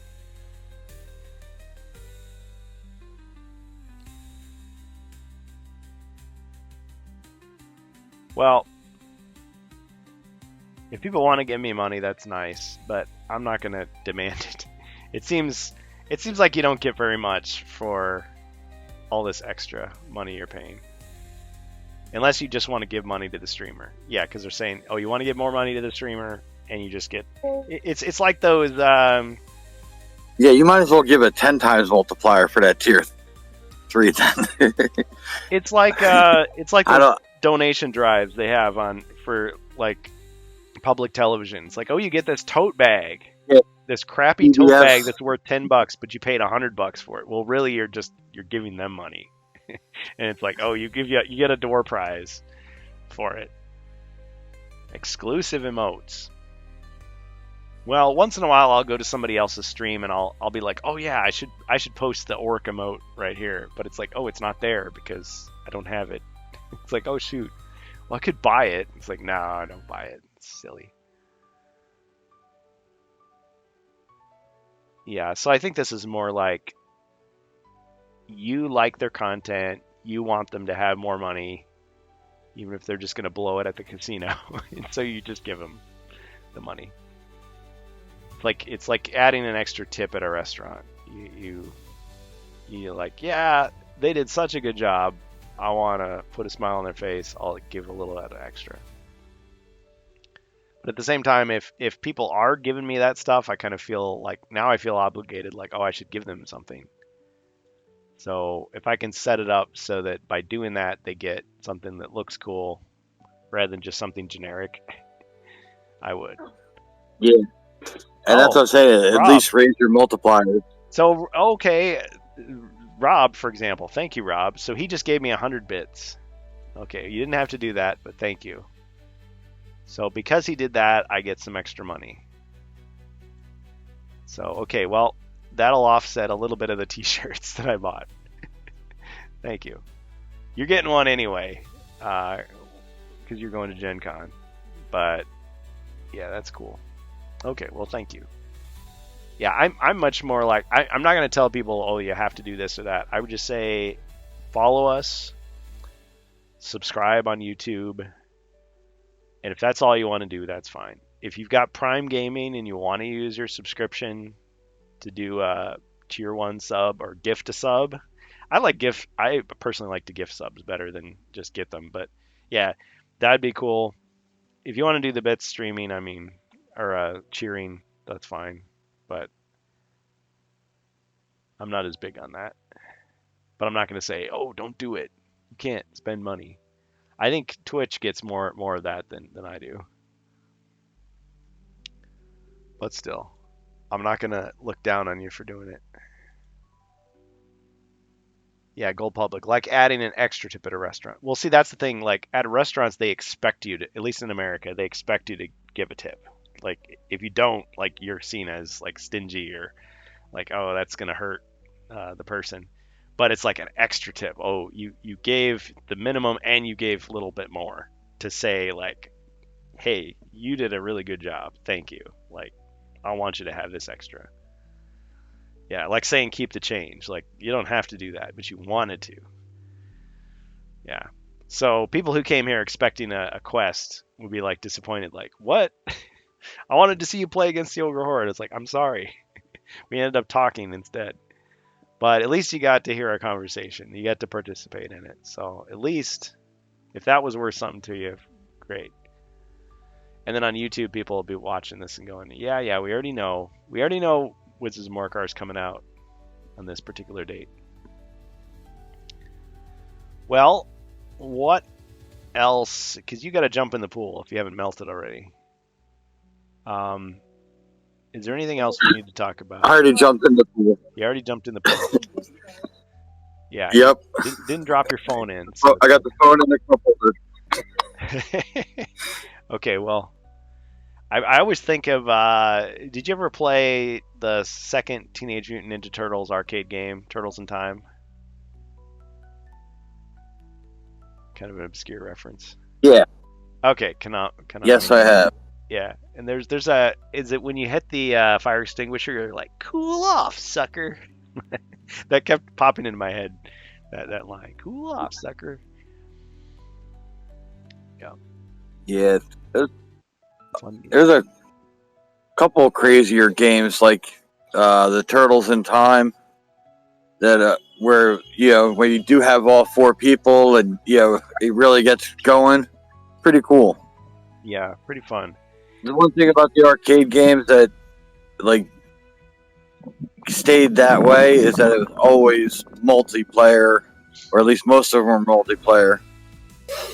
Yeah, a lot of the home games were not. They were either single player or maybe you had 2-player, but 4-player was a rarity, even though there are 4 characters. So of course you wanted to have. I think usually in the arcades it was like 3 turtles. Like, we never played with 1 turtle or 2 turtles, and almost never 4. It was always 3. And I think the few times we did play with 4 people, like, we actually got confused who was who. Like, unless you put your face, like, really close to the screen, you're like, wait a minute, which I thought it was over there. So you got one guy, like, running in the corner because everybody's the same shade of green and you just got the bandanas are different. So in some of the games, they tried to make the turtles look different, like with the toys. So you had, if I can remember, was it Donatello that was brown? And there was one who was light green. Was it Raphael? Kind of a neon green. And then the other 2 were like different shades of green. But still, I don't know if that would be enough. Yeah, I'm not sure, but yeah, the Ninja sure. Turtles and like the Simpsons was another one that used to just get real crowded, and then the X-Men. A lot of them, lines forming for that. I only one time ever saw an X-Men machine that was just the one screen with 4 players. Every other time it was 6 players, and it was the double size cabinet that had the dual screen with like 2 overlapping screens to make one big display. And so that was nice because you could spread it was out. huge, but like a lot of times, there was always a line for that one. I'm like, man, Yeah. like it's like, all right. And then it's like you want to give them also an opportunity to throw another quarter in and continue their character, but then in the same time you're like, can you just leave already? I want to jump in. Oh yeah. Well, the arcade etiquette. So I read this, and I remember reading this in a book, and I knew it. It was like you're supposed to put your quarter or your token on top on the cabinet, so they know that you're ready to go, and not digging through your pocket or asking somebody for a quarter. My brother tells a story, and it was kind of funny, but also at the time not very funny. But it was like he was playing a game, and there was a kid, like a little kid, behind him, and he, you continue, he put the quarter in, and his dad was like cussed him out, like, hey, my kid wants to play. But I mean, he didn't know about the quarter on the top thing. It's like, okay, well, yeah, like, why? I'm not done yet. Like, yeah, you are. And even back then, like, it was like, all right, if you saw somebody putting like a pile of quarters on there, like, hey, come on, $1 or $2, don't, not the whole $10 roll. Jerk about it. I'm poor, okay? Give me a chance. Well, with fighting games, the rule was if you lost and there was someone behind you, you had to go back to the end of the line. Yeah. Oh, yeah. But if you won, you keep going. That was real big with the Tekken and the Street Fighter and the Mortal Kombat. Mortal Kombat. Yeah. I didn't get as much into the Tekken games. You get pushed out of the way. You put that quarter in there, someone's pushing you out of the way and taking your game. Yeah, it has its own like law of the jungle. But I remember Mortal Kombat. I think it was either Mortal Kombat 1 or 2. It might have been Mortal Kombat 1, but they had the arcade cabinet, and then they had a monitor on top of the cabinet. Like I think it was just a TV. And so you could watch the match and like see how it was going while you're waiting in line. I thought that was pretty sweet. Plus you could be like, oh man, he's about to get defeated. I'm getting ready for my turn. Or you can watch his tactics and go, oh, okay, that's what he's going to do. All right, I'm ready for that. He likes to spam fireball, does he? Okay. Another cool arcade was the Time Crisis. That one had the dome and everything over it. I want to say. I never saw that. I just remember it would always be like 2 TVs or 2 screens, and it was like a platform. So you're standing there, and you would there was a foot pedal you would press to make your character duck, and then you had the gun with the little like it would kick when you would fire. Is that the same game? Are we talking about Time Crisis? It was a gun game. But you're saying there was a version that had a dome over it?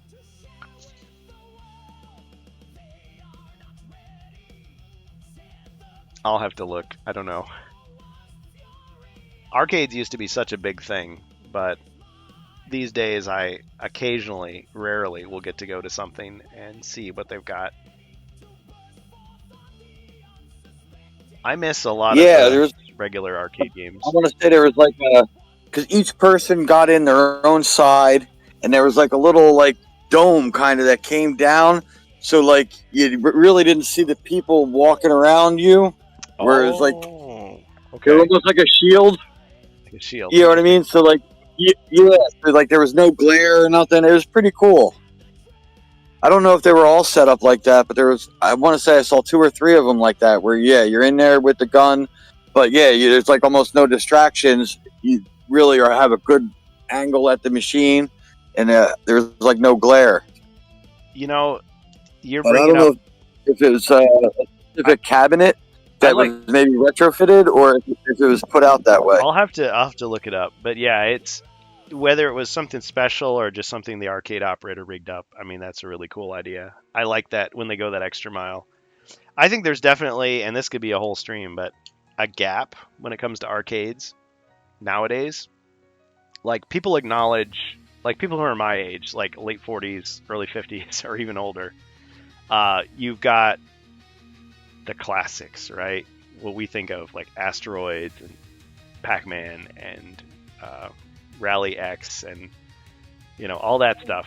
Oh yeah. But then Galaga, yeah, Centipede, Missile Command, yeah, whatever. Yeah, and all Pac-Man and friends. Yep. All those many myriad. So it's like that era of arcade games. So that's like 70s to early 80s. And then you jump to like more modern games. So you've got like Mario Kart and Time Crisis and whatever else, VR stuff, Star Wars Battle Pod. But then there's a gap where like, yeah, Frogger. Yeah, all the games from like the 90s though are just not there at most of these arcades. So maybe you would get Mortal Kombat 2 or something. But like, yeah, where's Ninja Turtles? Where's The Simpsons? Where's, I don't know, Golden Axe? Where's, there's just Operation Wolf, or, there's all these games in between. Double Dragon. I mean, maybe you'll get Soul Calibur or something, but it's like there's a gap. So it's like they're trying to appeal to people who played video games 10 years ago and then people who played video games like 30 years ago, but not people who played it right in between. E2 was another good one with the Uzi. What was it called? Terminator 2. Oh, yeah, Terminator. Yeah, the little Uzi. Yeah, it was. That was a good one. House of the Dead was another good one with the shotgun. Yeah, I liked a lot of the shooters.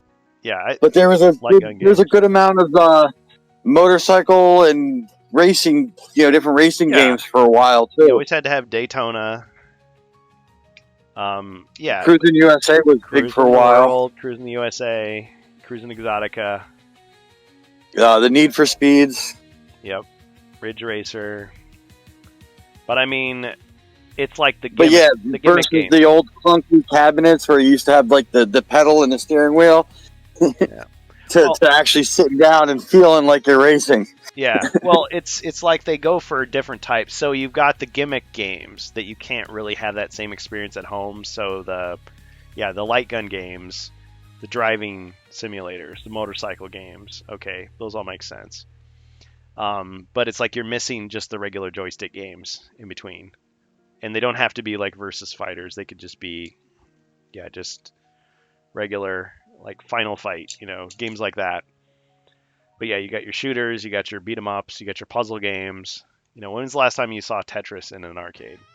I mean, people play that on their cell phone, but it's like still, it's having playing it on a cabinet is the experience. But I get it, they got to track down those games, they got to keep them repaired and everything. It's a big expense. Well, speaking of arcades, so you may remember last year's Gen Con how disappointed myself and my friends were. Rob was there, Angus was there, Ribby was there. We played the Warhammer 40K Kill Team laser tag. How much it sucked. You paid $22 and you had, I think it was a half hour, and it's like, oh man, this is going to be great. And the guns they gave you, the taggers, were these big, like padded, like customized guns that had, they were modeled after Warhammer 40,000, like Shootas and Space Marine guns. It was like, this is going to be great. And you're in this big arena, and they make you watch this big movie that's like, fairly high production value CGI presentation. So you've got like an orc commando and an Imperial guardsman telling you like how to play and like the rules and everything, and it's voice acting. It's like, oh, it's great. But when it came down to it, it's like, okay, so all that suiting up, all that watching the safety video, the clock is ticking, and when you actually get to the game, there was like 10 minutes of gameplay, and 5 of it our guns weren't even working. And they're like, oh, it'll turn on automatically when it starts. It's like, it's not turning on automatically. So he'd have to go and like, okay, fix each person's gun. And then you couldn't tell, like, oh, am I actually hitting people? I can't really see, because it wasn't your standard laser tag. So it was very disappointing. It really sucked. So I was floating the idea to the guys, hey, look, we were so disappointed. All we wanted to do was play some dang laser tag together. We could have had a better experience playing at Chuck E. Cheese. What if one of those nights we just went to a local place and played some laser tag? And so I was looking at some of the local places in Indianapolis, or near Indianapolis. Supposedly the best place is this place called Combat Ops. So if anybody's in Indiana knows. I was looking at the Yelp reviews. So Combat Ops is like 16-minute drive from the convention center. So, I mean, it's not, right there. But it works out to about $7 for a 15-minute game. And we watched some videos of like other people there. And it's not Laser Quest, but it looks like a lot of fun. And it's like, I would love to do that. So I'm trying to convince the other guys. I think we've got Ribby on board and we got the friend that I'm traveling with on board, maybe for a Friday. So after the convention's over, if we're not dead tired, we're going to drive over there and play. So if not Combat Ops, there's another place called Royal Pin, which is like 9 minutes away.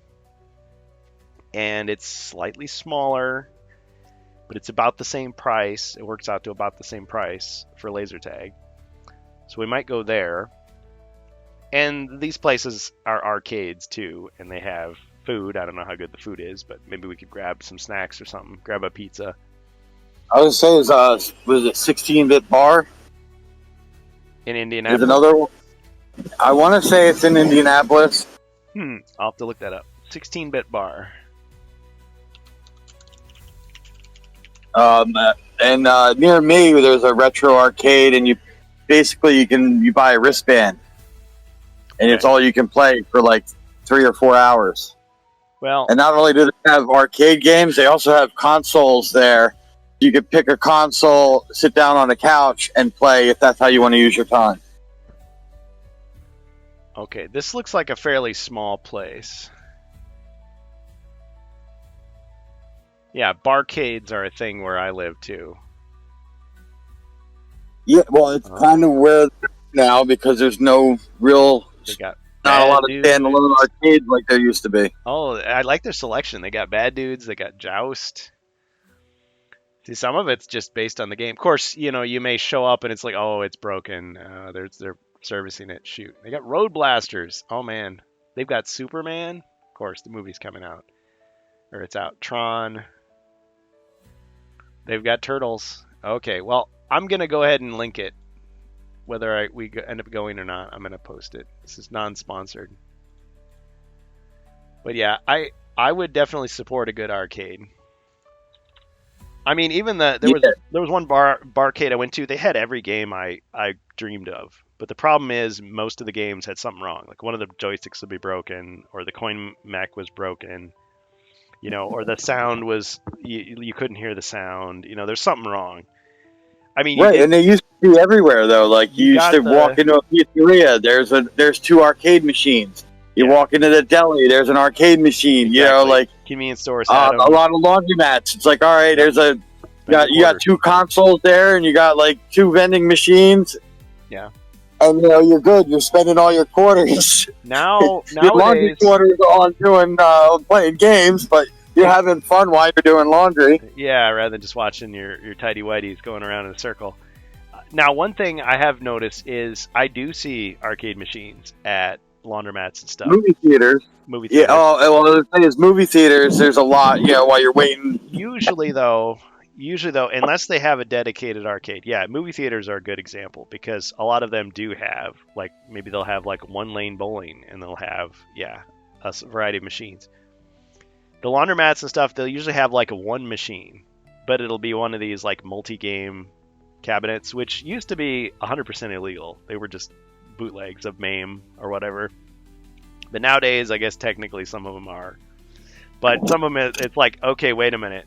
This is definitely X-Men, but all you did was take away the title screen because you don't want to admit that you just copied this game.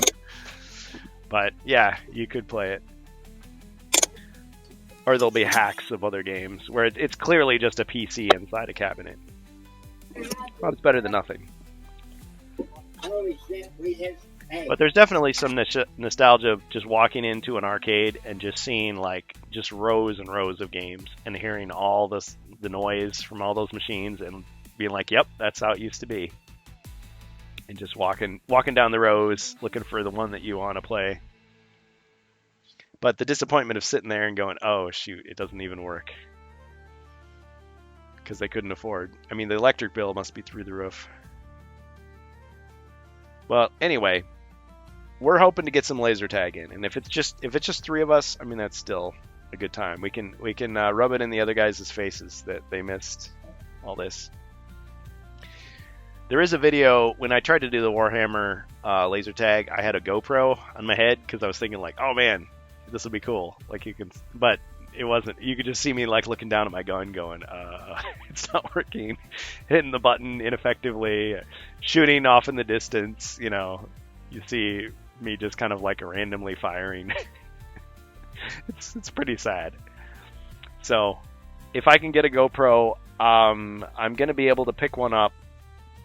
We'll see if I can get it working. The thing about GoPros that I've noticed is they're very user friendly, but they're also very like accident prone or haphazard. Like they can freeze up or overheat or just suddenly stop working. Rob says, yes, we have Rob. Rob, thank you. Okay, so yeah, the latest thing we're discussing in the Discord, the HeroQuest fans Discord under the Gen Con 2025 section, is either Combat Ops, which is a little bit farther away, but is a slightly larger arena. See, they all claim they're the like largest in Indiana, but it's like, but you gave different numbers. You know, it's like wrestlers saying, "Oh yeah, I weigh 300 pounds. I weighed 600 pounds. I'm 6'6". No, I'm 7'6". Rob says, just got to make sure we play Dragon's Rest and Space Crusade. Absolutely. So yeah, okay. So we got Rob on board. So either Combat Ops or Royal Pin. We just need to decide. We want to go the closer one or the farther away one. The farther away one is slightly bigger. I think it's like one is 500 square foot, or no, 5,000 square foot, and the other one's 7.5 square foot. Of course, that doesn't tell you much. I mean, for all you know, it's just full of like fake walls and padding, and it's like, okay, well, that was just a gimmick. So with Space Crusade, I have put together proxies. So the board is bigger. I'm using modern Warhammer 40k figures that I've painted. I did not get a chance to print out all the Eldar cards. I was going to redo them all. I didn't get that my order placed, and now if I put it in, it's going to arrive after the convention. So I kind of goofed up there, but I can bring my old cards. And Dragon's Rest, so that's Ribby's project. So he printed out the 3D version of the HeroQuest board and furniture and doors, which you've seen if you've seen my stream. When I did that guest stream, I used the one that Mercantile printed for me. Now, Mercantile's was printed in color, but Ribby's actually hand painted the stuff, so it must have taken him a long time. But I think he's just about done, so that would be amazing. That thing's going to be heavy. I mean, he put magnets in it and everything, but he's going to have this big, huge box or big, huge bag to carry it. But yeah, we could play some HeroQuest on that. Yeah, I'll be free Friday, Rob, because Saturday I'm going to be busy, as you know. I'm going to do the tournament all day and go out to dinner, probably at St. Elmo's, which is a pretty cool steakhouse. Kind of expensive, but really, really good food there. Thursday is going to be booked solid with Avalon Hill stuff. But Friday is open. Sunday, it's kind of one of those days where everybody kind of wants to get out of there and things are winding down. But the good thing about Sundays is that's the day when they have the discounts. People are packing stuff up, and you're going to see a lot of games just given away. Like, oh, you want the HeroQuest game system? Here you go. Like, really? Are you joking? No, it's yours. Sweet. Can I get it autographed? Like, that's your opportunity. So there's that. And then if we can, if I can convince my friend, because he wants to get out of there, he wants to get home. If I can convince him, maybe we stay around a little bit longer, maybe we could play. But definitely get some fan gaming in on Friday. And then if we could do the Space Crusade, we could do Space Crusade laser tag. That was the other thing. I was like, oh man, we should get foam swords, and we could get like orc masks, and we could wear them, and we're gonna get thrown out of the laser tag place because we're like, no, we can't allow this. Can't be hitting each other with foam swords. It's like, no, I'm using the knife at close range to save ammo. It's like, you're banned. I don't know. I've heard of some people getting some horrendous injuries playing laser tag, but it was because they were running and they ran into a wall, or they ran into somebody's gun. You know, that can happen. I swear he ran into the gun. That's what we'll do. We'll talk Joe Manganiello and his bodyguards and Doug to play laser tag with us. We'll be in the news. It's like, oh, got really out of hand. No, just kidding. Well, we can't stay out too late because the next day is the tournament. But laser tag, I mean, you play for at most 40 minutes. I think after an hour you'd just be exhausted. Maybe not Sik Hashem because he works out, but the rest of us, we're going to be huffing and puffing like old men. Rob says, I'm staying till Monday, so I'll be there all day Sunday. Okay, cool. Yeah, we're definitely not staying all day Sunday. I have an extra day off just as a rest day because it's a lot of driving. It's like 6 hours of driving for us. Well, actually more for me, but I'll be there at least till noon. But yeah, if we're all wanting to do something and hang out maybe for another hour or two, like, I'm sure that's possible. We'll just have to play it by ear. Hoping Doug has a new quest for us. That would be cool too. So last year, Doug Hopkins had a quest that was not published, and he was just like, we're just going to sit down and we're going to play this. And 2 years ago, Inspector Retro brought a quest, which he was going to convince Avalon Bill to play. And Avalon Bill's like, who was sadly no longer with the company, but at the time he's just like, sure, let's see what you got. So we sat down and played it. I had to leave. I didn't see how it ended, but it was kind of a cool little moment. Yeah.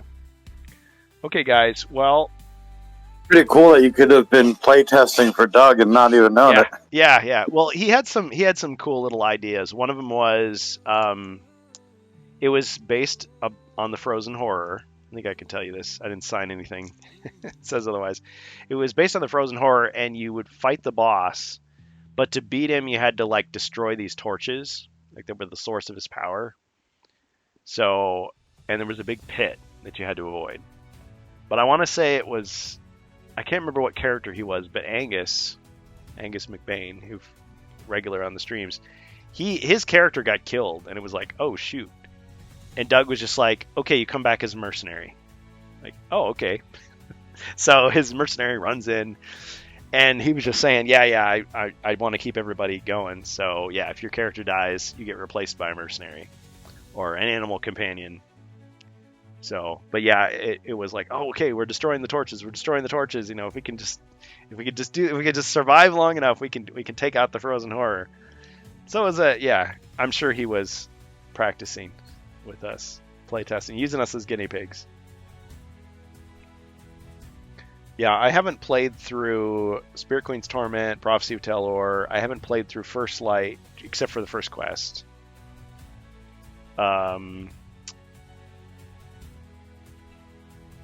Jungles of Delthrak we're pretty far into. Same thing with Against the Ogre Horde. I was thinking we were going to finish these quest packs before the convention, but as it turned out, I mean, I had deaths in the family, other family stuff happening, and just we had to take various weekends off, so we didn't get to it. But after the convention, we will finish this stuff in the months following. And who knows what the next ones will be, but there's lots of content. I mean, we have years worth of quests at our current pacing.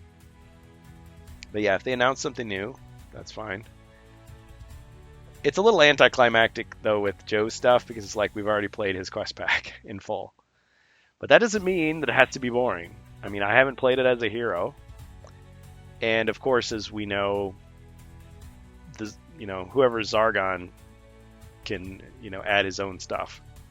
Like last year, I sat down to play Jungles of Delthrak, and he was like, Quest 1. And I'm like, I've already played Quest 1. And the other people at the table were like, yeah, so have we.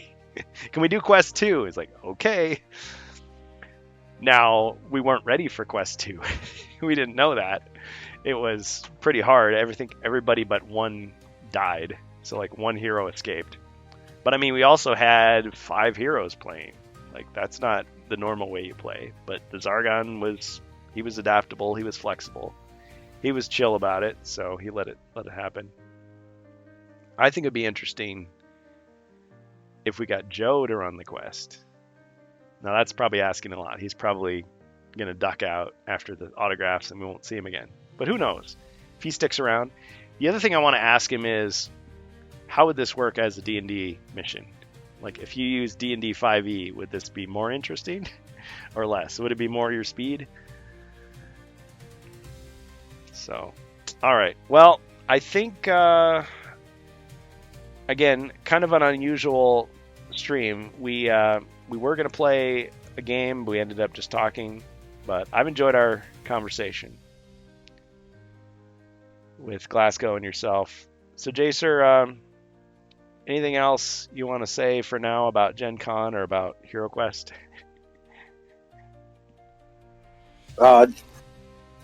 Be safe. Be safe. Yeah. Don't do anything. Yeah, be safe. I mean, everybody's traveling somewhere, but yeah. Well, that's the thing. I mean, they do have like parties going on, so there's people out in the street with their beer koozies and stuff. So you got to watch out for people just staggering across the street. You got to make sure you don't drive under the influence. But I think the biggest danger is just staying awake. So if you're too tired to drive, you need to stop. You need to get some sleep. It's better so you can make it home. Because the actual convention, I mean, thankfully, I've never had any problems. Nobody, fighting or robbing. There have been some crazy things, though. People stealing pallets full of Magic cards. But, I mean, no smash and grab stuff. Or you're, getting your wallet stolen or whatever. Car vandalized. But I mean, it's Indianapolis. It's not a safe city necessarily. The nice thing though, I'm going to be with a friend, so if I'm walking back to my car in the night, there's 2 of us, safety in numbers, there's that. Plus, you don't want to mess with the guy with the crazy fake beard. You never know what he's capable of. Yep. Yeah, credit card skimmers are everywhere. That's another thing to watch out for. Yep, scams. I think there were some people like that would like stop you on the street and say, "Hey, I want you to buy my CD," and it's like you kind of wonder. It's like, okay, is this real? Or are you trying to like steal my wallet or something? So yeah, but yeah, you've got a lot of people buying stuff. Money changing hands, so yeah, just be smart, be streetwise, keep your wits about you. Definitely good advice. Stay alert, stay hydrated. Well, and even people were telling me during the have fun. Yeah.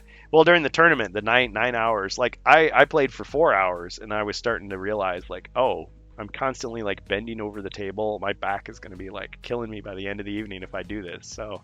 Get a proper posture, I'm starting to lose my voice because, like, we were in the local game shop and everybody's talking.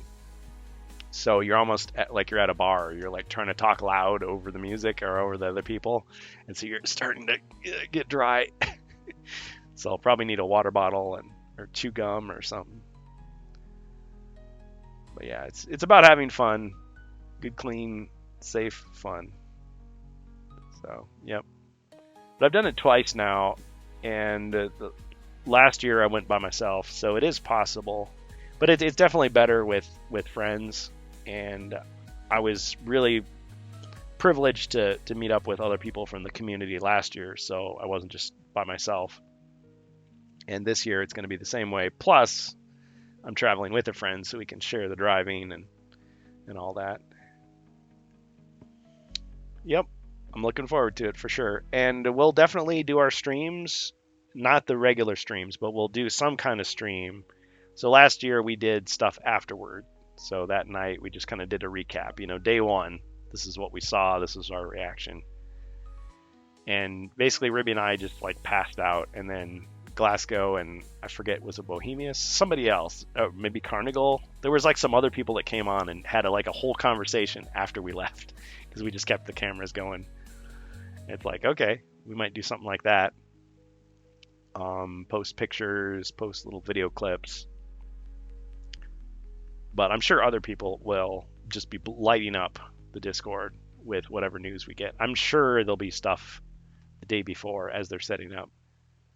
So for all we know, we'll already have seen Wizards of Morcar even before we get there. And I'll be on the road, so I won't necessarily know about it. Like, oh, you already spoiled everything. Way to go, guys. But yeah. Yep. All right. Well, we can get our raid going. Thanks, everybody. Thanks for putting up with our kind of impromptu improvisational stream here today. Let's see, is Danu still streaming? If he is, we can raid him. If not, we can get the next person. Okay, so Danu is playing Hero Quest. Next Level Painting is painting Warhammer. I'm thinking we'll raid Danu, but I'm probably gonna go and say hi to Next Level Painting myself.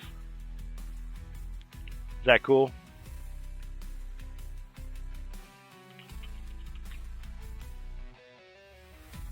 All right, Jacer, you have a good evening. You too. Yep. Thanks for coming.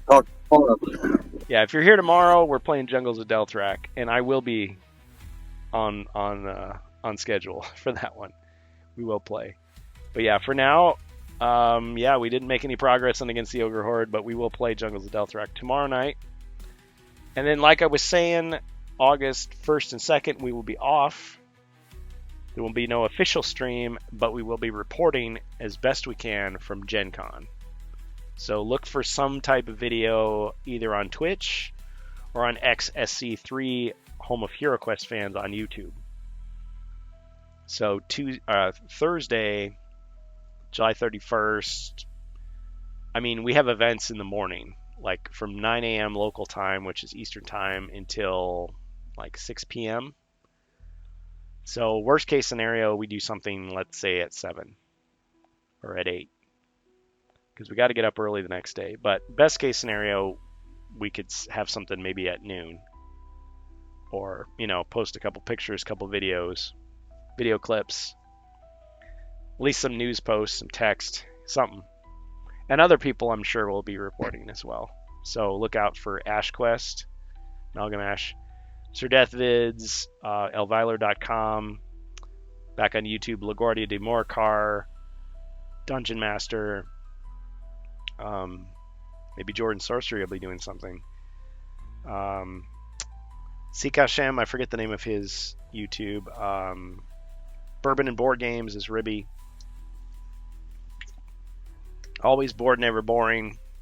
Any of those people, the usual suspects in the HeroQuest fan community on YouTube.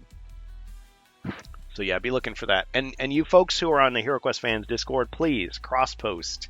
I love how people do that. So people go onto Instagram and Reddit and Facebook and X, and then they post their stuff here, or they find it in other Discords, and stuff that we have they post other places. So you keep the word of mouth going.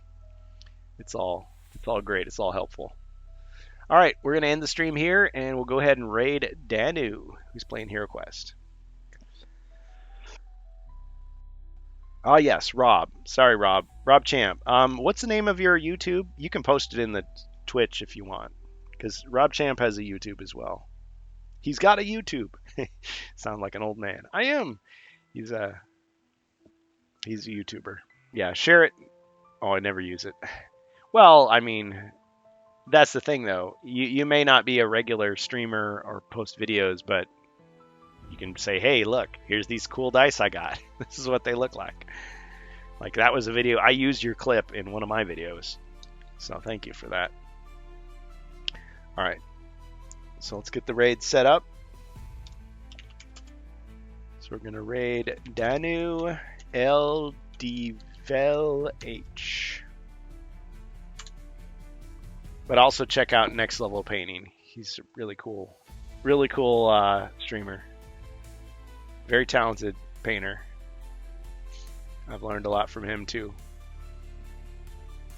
Yeah, Jacer Warbuilder 22J. Jacer J's YouTube channel. I'm sporadic. Yeah, but you have a lot of really cool ideas. I'm inspired to see what you put up. It's always good to get those perspectives. Okay, we'll stop the stream and do the raid. Thanks, guys, for listening to HeroQuest Talk on HeroQuest Fans. We'll be streaming a game tomorrow, I promise.